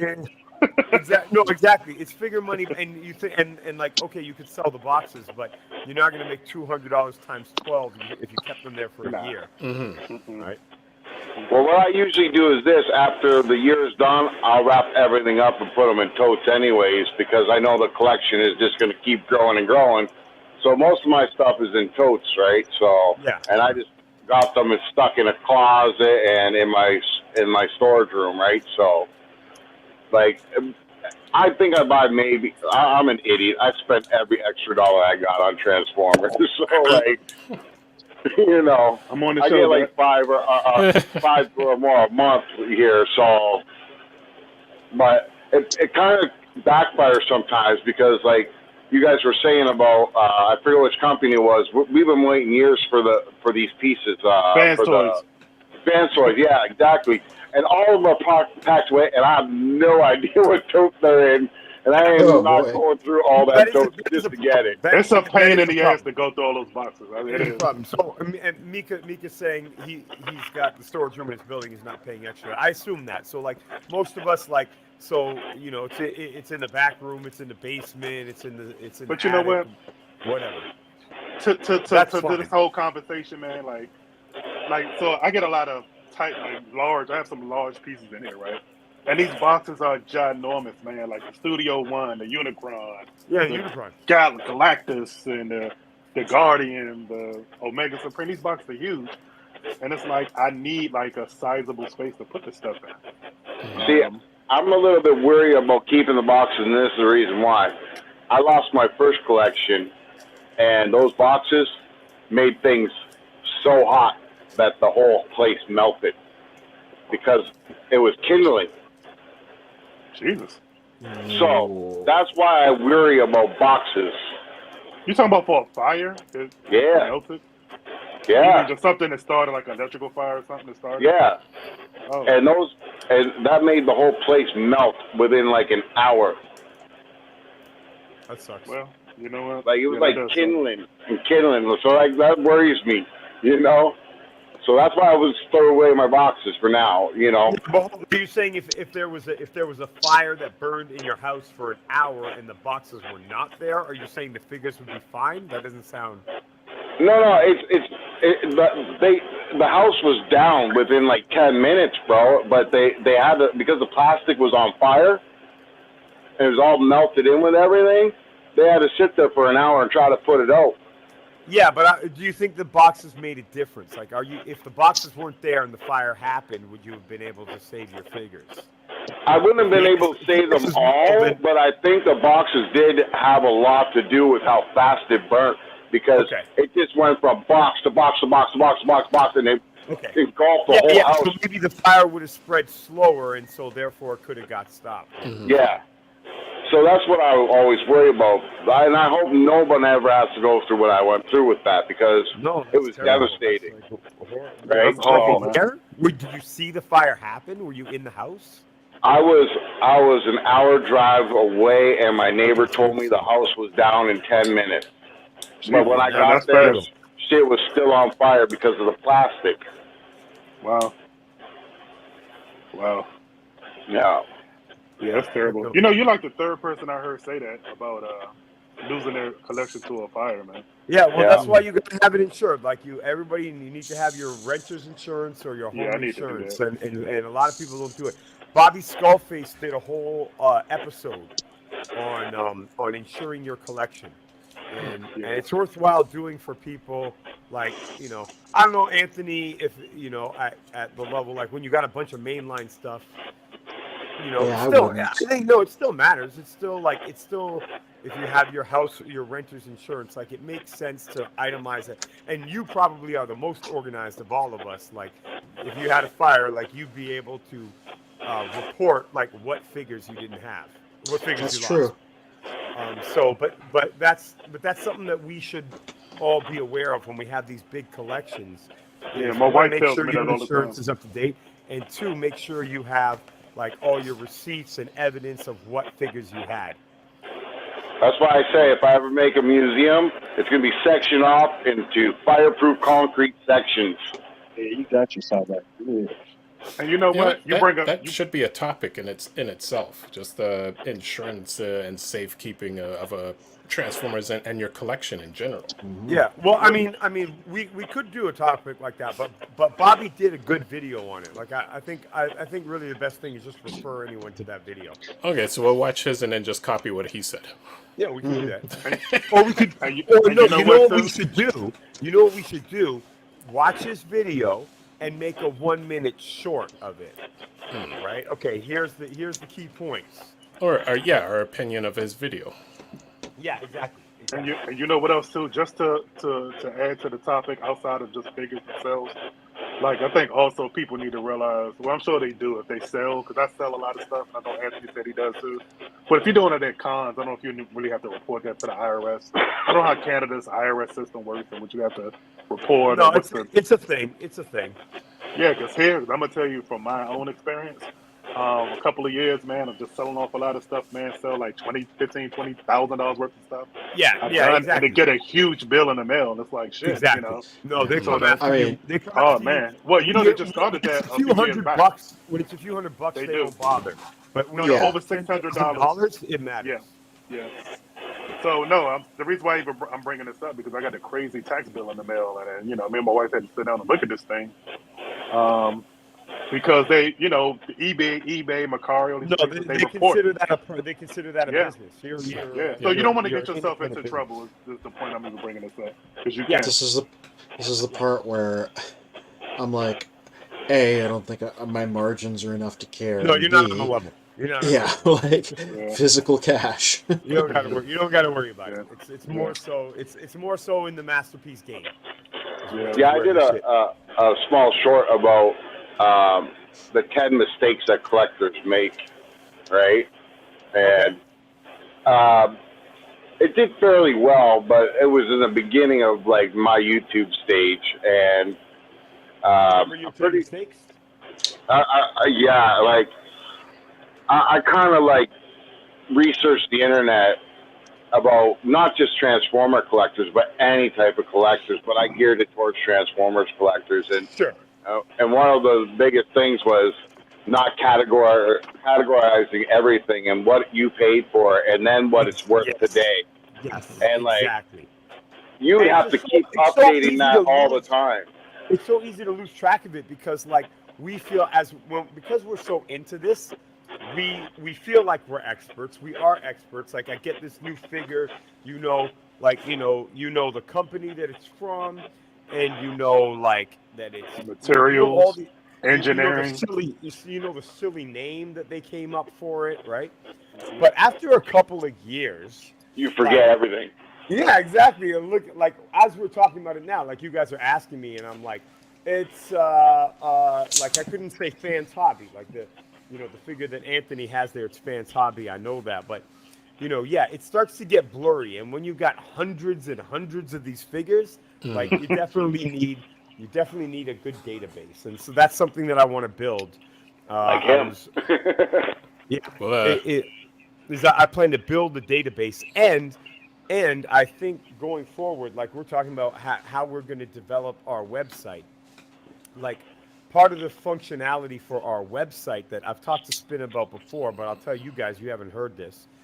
The idea is that everybody will have a membership to our website, right? So you're a member, and then you do your virtual collection inside the website. So think about it like a social media platform, but you create your database. So you're gonna like tell us you're gonna database all the Transformers you have there on the website. And the benefit of that is that way we all know what toys everybody else has, and we can facilitate trades and sales and all that kind of stuff that way. You just gave me a great idea. Yeah. You gave me a great idea. What about this? We use a 3D camera and we film the toy and make a virtual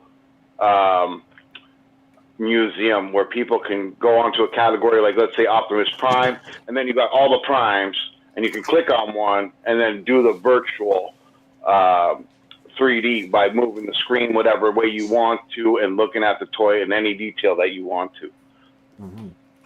So that's a good idea. But I had a question in terms of the trades, right? So how would you do that? Like, would it go to like a central place? Both parties would send it to, I don't know, Spin, whoever, right? And they would hold it, and then it would get shipped off, and that way, or how would that work? Like, and would it be a fee? Like, would it be a fee for that, and that's how you get your juice off of it, I guess. Yeah, well, like you could do memberships for $1.99 a month. People would still use it so that they can like see what they're getting if they haven't got it yet, or see something that they want that they haven't got, and like you can do both modes, right? And with 3D virtual, where they can actually go and pinch the screen and enlarge it or turn it to upwards, downwards, just like Google Maps type of situation, right? Where you can just go anywhere. See what I'm showing you? No, I can't see it. What is that? Oh, that's 360 camera. Yeah. Yeah, I got the Insta 360 3X. Nice. Okay, so But so the problem is that for some reason the color on it has changed to like this orangey color, and I can't fix the settings.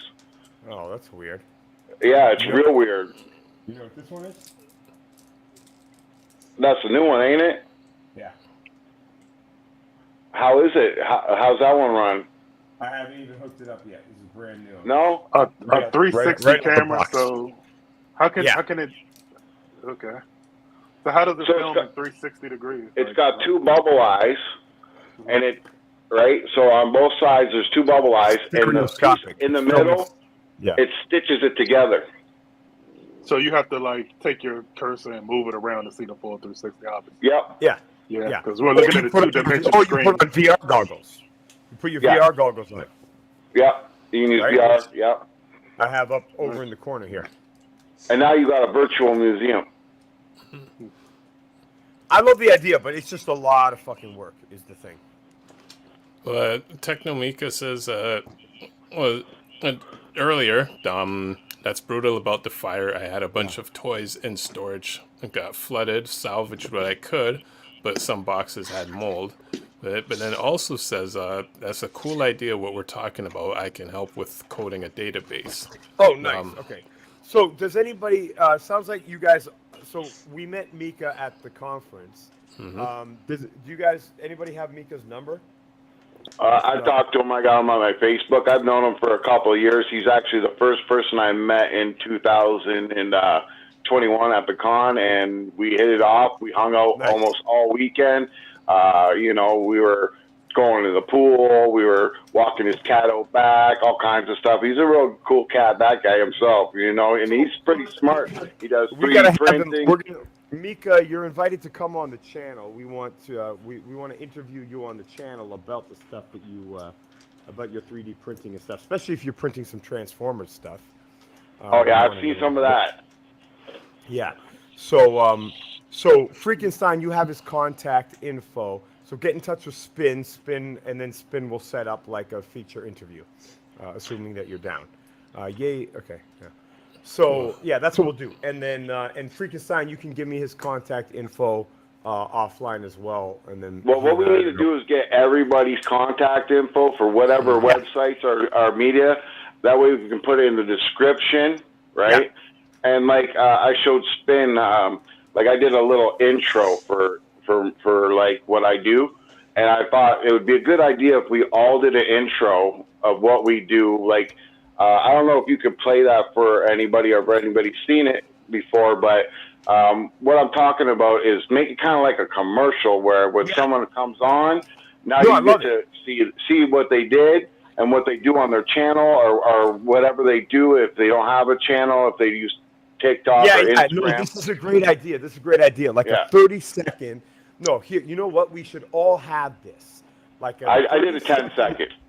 Yeah. Okay, yeah, even better. Yeah, 10-second. Like, hey, it's just like when you watch. Okay, you know when you watch reality shows, which I hope none of you watch, but like you know when you've caught a reality show, right?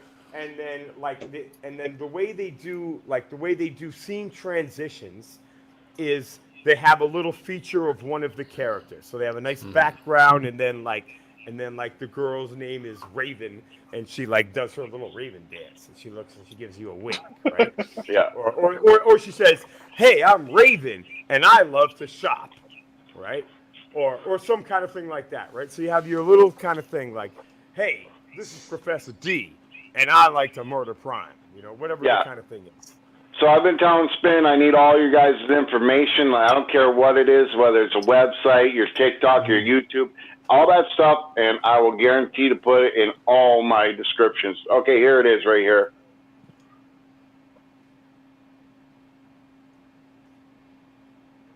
Wait, where's the sound? I love the explosion. Yeah. He's like, you can't do one explosion. You gotta do it again. Oh, he just repeated. It's a sound loop. No, that's good. What app did you use to make this? Oh, what is it now? Shoot. Just 1 second. Okay, fingers falling off. That's not cool. Yeah, I gotta start doing more on my YouTube too. I did Sorry. 2 reviews. Sorry, guys. Sorry, guys. It's called InShot. InShot? Yeah, I see. My problem is I don't have a PC anymore, and all I got is my phone. I'm building up to everything, you know, but like I'm trying to keep up with videos. I'm trying to keep up with learning how to edit. I'm trying to learn everything about other platforms now because everybody tells me, oh, you got to be on TikTok, you got to be on Twitter, you got to be on this, that. I don't know nothing about these things, you know. I mean, I'm so like a baby for like the internet. Like I never really used it ever in my life. You're doing good. You're doing good. Like all this editing you're doing on your phone and stuff, that's good. Eventually you'll get a PC and you'll step it up. But like the fact that you were able to design those T-shirts and print them and sell them on your phone, that's cool. Yeah. Well, like I look at it this way. The only one that's going to get me to succeed in what my goals are is me. And if I stop doing what I have planned, then I'm never going to get those dreams come true. Even if they never come true, I got to never stop trying. And, you know, so far from my journey of this, it's all been a learning thing. If you watch my first videos, they suck. They're getting better and better, you know, and like I'm trying to incorporate the green screens and stuff like sometimes I got a star screen flying through, shooting a missile at one of the Transformers I don't like.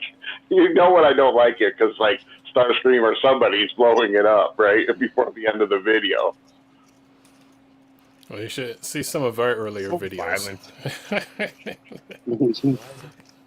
Yeah, my videos. I only did 3 Transformers with less violence. That's why I like. That's why I like. You know, Trailbreaker coming with the picnic set. You know, I think that's the way it should be. I think at the end of every video there should be like a picnic at the end. If you don't like somebody, that means they have to go sit in the corner and they don't get a good sandwich. Yeah. No chicken for you, buddy. Yeah, you're just getting the peanut butter and jelly. You don't get the chicken sandwich. Well, it is almost 11:30, Yeah, so I I need, say I we need, should we need to start wrapping this up. Yes, but it's actually you know, like another one of our fun streams. So Johnny, anything you got coming up in the near future? Yeah, man. Like I'm the opposite of Freakenstein. I have this big beefy computer. I got all these cameras. I just haven't put any time into the YouTube channel, even though I have one. And it looks like I'm getting a couple of followers, I guess. But I think I'm gonna start really pumping out more videos. Like I had an idea. I don't want to go on long, but yeah, I think I'm gonna start. And on Instagram, you know, I'm on Instagram. No, tell us what your plan is. What are you gonna do that's different? What's like your unique video? Well, I don't know how different it is, or but, your you know, again, again, being who I am, I'm not gonna put on no fake voice and try to follow a script. You know what I mean? I'll just shoot from the heart, and I would like to give advice from my years of collecting to other collectors in terms of traps of things not to do. I learned the hard way, and like I was saying, the whole tax thing and trying to buy everything and having this wide scope, just different things like that. Come up with like 7 or 8 things. On top of just doing like reviews, because I get pretty much all the releases. I should be doing reviews on them, you know, just stuff like that. Yeah. No, that's cool. Because I mean, out of all the shows that we've done, like no one's ever mentioned in terms of like the tax issues. You know, and we've barely touched upon like insurance for figures and stuff like that. So I mean we haven't. That is a good angle to work on. And also, to even take that a step further, maybe do research on because this thing could be addictive too, man. You know, you're touching on nostalgic. It's just something that rings strong within you. You know what I mean? And sometimes you can addiction. Maybe talk about addiction. Addiction, yeah, and you can spend money you might not have. You know, you don't want to get all in credit card debt and all that, trying to, you know, rebuy up everything. You know, some people might be new, feel like they have to catch up, and just all these different things. Look, I'm speaking from experience. You know what I mean? Right. And I can, put that out there. Cool. We should also talk about if we do YouTube channels and stuff like that, of like the process of what we do with each toy. Like I try to do 3 videos for each toy. One, I try to do the transformation video. The next one is the trivia video. And now I'm trying to experiment with the shorts with the quick transformation. But Nice. you know, I've had to scrap a lot of those because I transform it in 5 minutes and then I speed it up and you can't see nothing what I'm doing, right? Like some toys you just can't do that with because the transformation just looks like after you speed it up, it's like, and you can't see nothing, right? Mm-hmm. So, but like I try to do for each toy 3 videos. And how much do you do them all at once? And how much time does it take you? And do you release them all at the same time? No, I try to hold off. Like, let's say I did a review on Jetfire, right? Skyfire, Jetfire. Yeah. And then I will do, what I do is for my trivia is I show the character and then I ask who made me. And then I show the character in a different pose, what company, what's my name, because all these third-party companies, because you can look at like the Trailbreaker, and there's like 4 different Trailbreakers from 4 different companies that kind of look the same, but they're not the same, and there's KOs and all that kind of stuff like that, right? So I want you to name who the actual character is, and then the exact company. Now you may say in my video, give me a like I said, Trailbreaker, and you just mentioned, oh, that's Trailbreaker from Hasbro, and then I could put, well, you got that right. It is Trailbreaker, and Hasbro did make a Trailbreaker, but this is not Trailbreaker, and this is not Hasbro. Try again, your next guess, and then eventually someone will guess who it is, right? Like eventually down the line. So, is this a live? Are you talking about? Are you doing this live? No. This is just my short stuff. Like I just do I just call it Transformer Toy Trivia, right? Yeah, okay, but how? But I don't get when and how are people guessing? Like you're saying it like as if people are guessing. In the comments, that's the only way. It's in the comments, yeah. All right. Yeah, okay. But like people attention spans are so short, though, man. It's like you got to grab them quick. That's why when I started doing them, I just had them rotating on one of those tables, right? And then they weren't working so well. So now what I got them doing is popping in this way, like in a fade, or coming off to the side, or the top, or the bottom. And every time I change the angle and change the question, it's a different angle and stuff. And they've been doing really well. Like some of them got like 1,000 views. Nice. And like, you know, and like I said, I just started a few months ago, and like I just did these. I don't know if any of you guys seen these yet, but I'm going to show you real quick. If you haven't, these little models right here, they're like little model kits. I've been doing them, and most of them got like more than 500 views. So people like watching that, but they are really good characters. Like those are the same model kits you showed us last week, right? Yeah, or the week before? yeah. And I got them all now done, and I find like I've been waiting for Megatron, because here you got Optimus Prime, and then bam, the last one I do, it's Megatron. Nice. So, and they're very, very posable characters. Like everything is very posable. Yeah, highly articulated, but they don't transform. No, they don't transform. Some of them look like nicely proportioned, but then the Skywarp that you just showed sort of looks like a deformed style, like a cartoonish.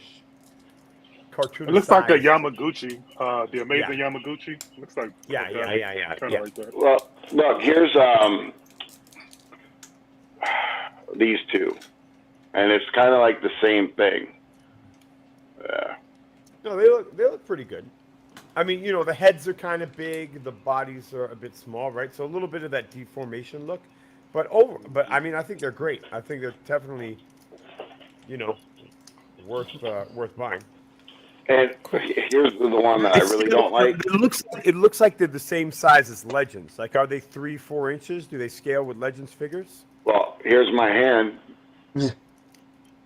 It looks about right. Like, do you have any? Yeah, they're like core Legends. Yeah, exactly.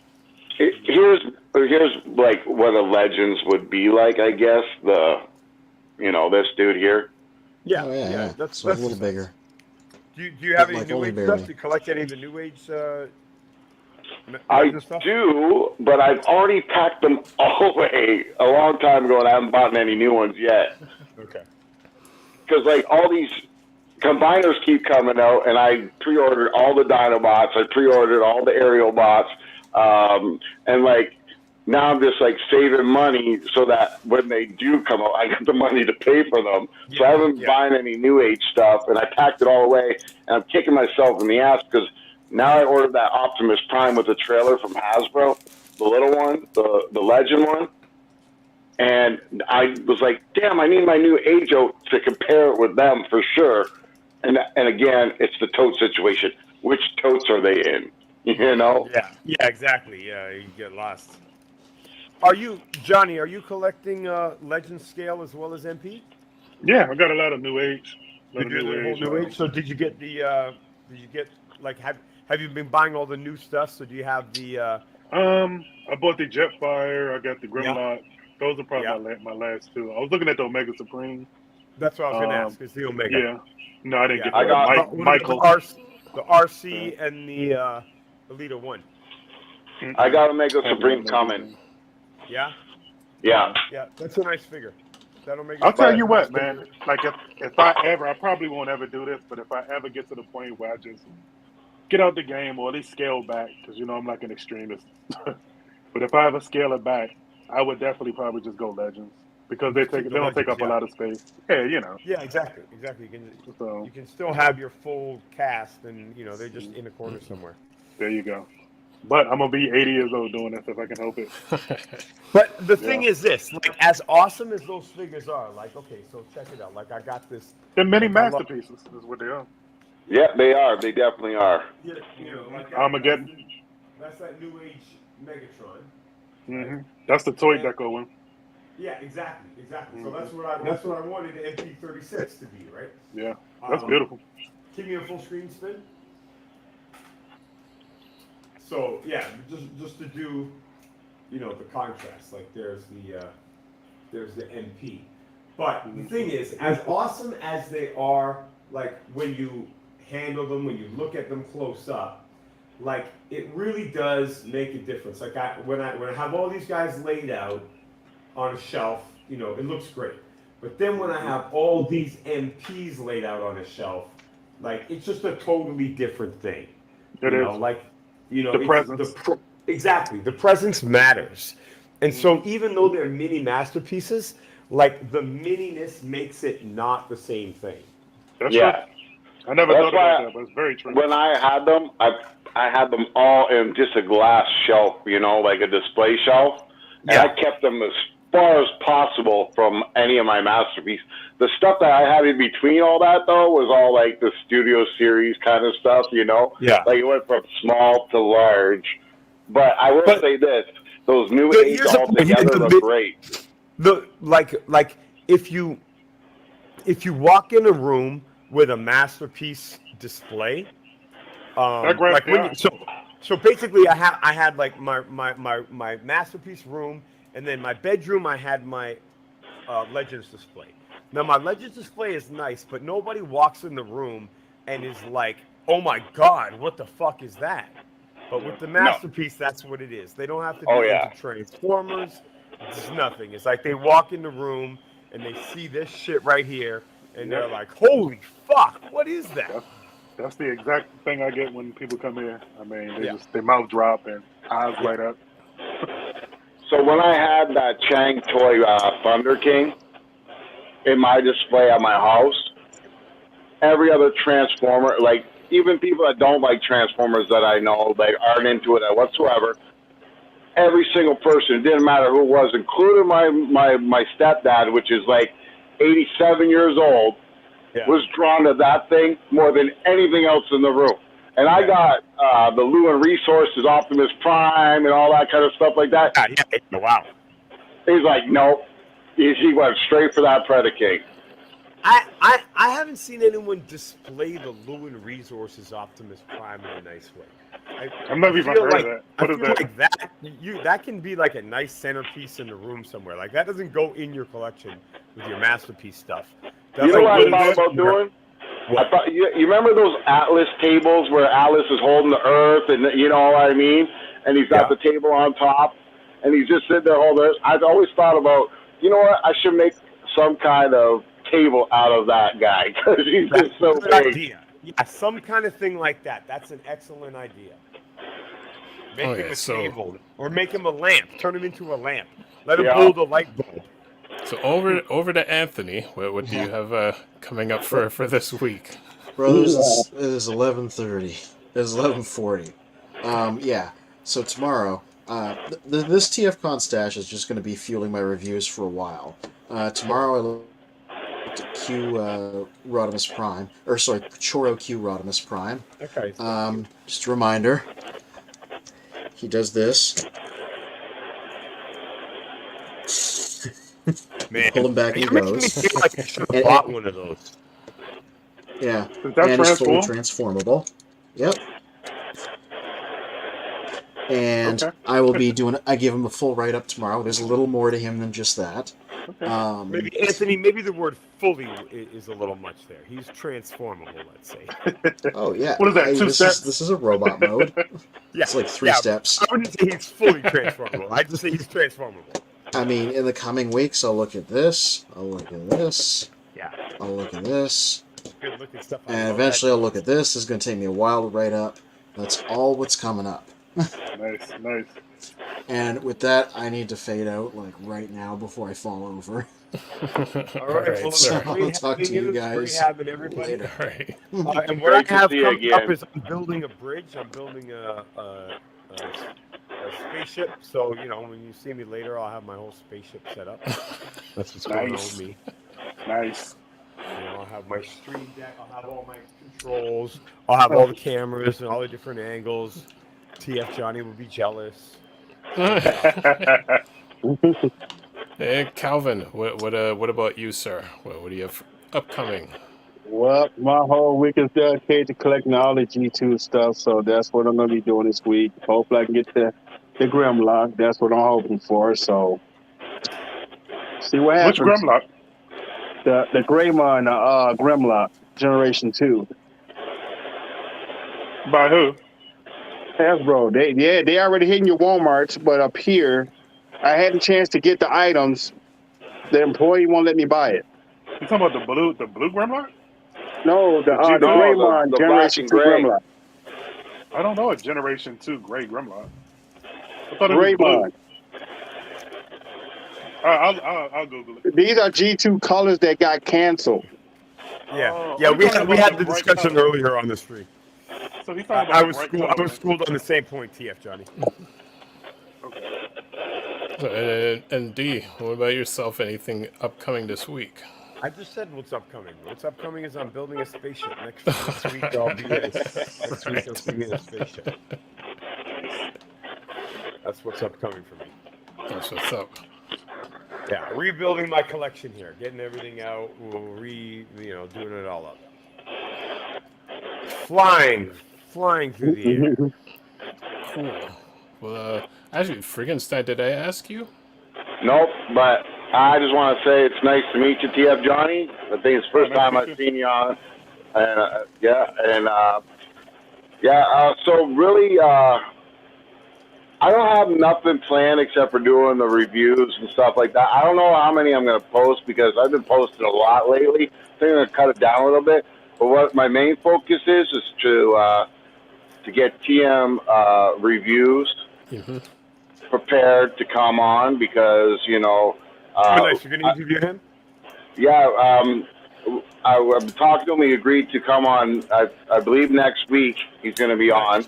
But I'm also working on getting other people, I'm trying to get someone from ages 3 and up to also come on because, I want to get their perspective of that side of the business as well because I think we did someone from the Choice is Prime, right?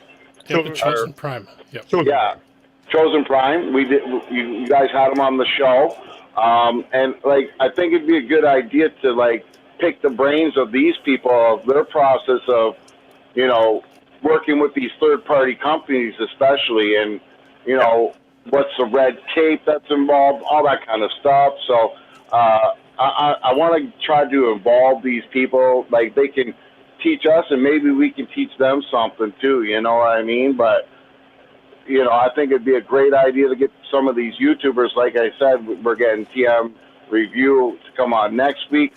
Fingers crossed he can make it and do this show. But I'm trying to talk to other people as well. There's another two people called Bot vs. Con that I've been watching their show, and they're pretty damn good, and I want to see if we can get them to come on as well. They're just a small channel as well, but they're funny, and they're good people, right? So, like, I'm trying to focus on trying to get my channel, but this channel as much exposure as possible, because I believe that what you guys started is awesome, and I'm glad that you guys are letting me be a part of this and be on here as a guest. That's awesome, but, like, I think more people should watch us, because not only do we have information from all different sides, but, we're funny as hell. We got chemistry. I think we got chemistry, like, it just works well. We all got our opinions. We all got the toys we like. It just works well. And on that note, let's do it again next week. Next week. Work on those intros, guys. Do it again. That's what I'm going to do. For next week, I'm going to have an intro just like Freakenstein's, only worse. No, you got to bust one of your famous raps, D. Bust one of your famous raps. I sent Spin a little script for a song on our Transformers song. I got it. There's a sample that it doesn't work with what you have, but there's a sample that I'm like, this is something we gotta flip in and try to do something with for the channel. And we gotta get that intro that you made. That intro that you made, we gotta get you to say the children of Primus with that. What intro? What are you talking about? Oh, remember the Cybertron beat that I made years ago? Yeah, that was good. But, like, that was so fucking dope. Like, Johnny, did you see the Grimlock Robeson short that Spin made? Yeah, it was excellent. Yeah, he's very good. Dope, right? So how did you get to say children of Primus at the end? That was the best part. I was like, yo, that blends right in. Yep. Like, there's a little, like, you sort of hear a glitch, but, like, it's pretty smooth. Mm-hmm. That was a good voiceover. Yeah. A little bit of AI and voiceovers and, and technical tricks. Yeah, that was dope, man. That was good. Was that through Premiere? Yeah, I use Premiere. Yeah. Yeah, so that's a different level than, using your phone. No, it is. I'm trying to learn it now. Yeah.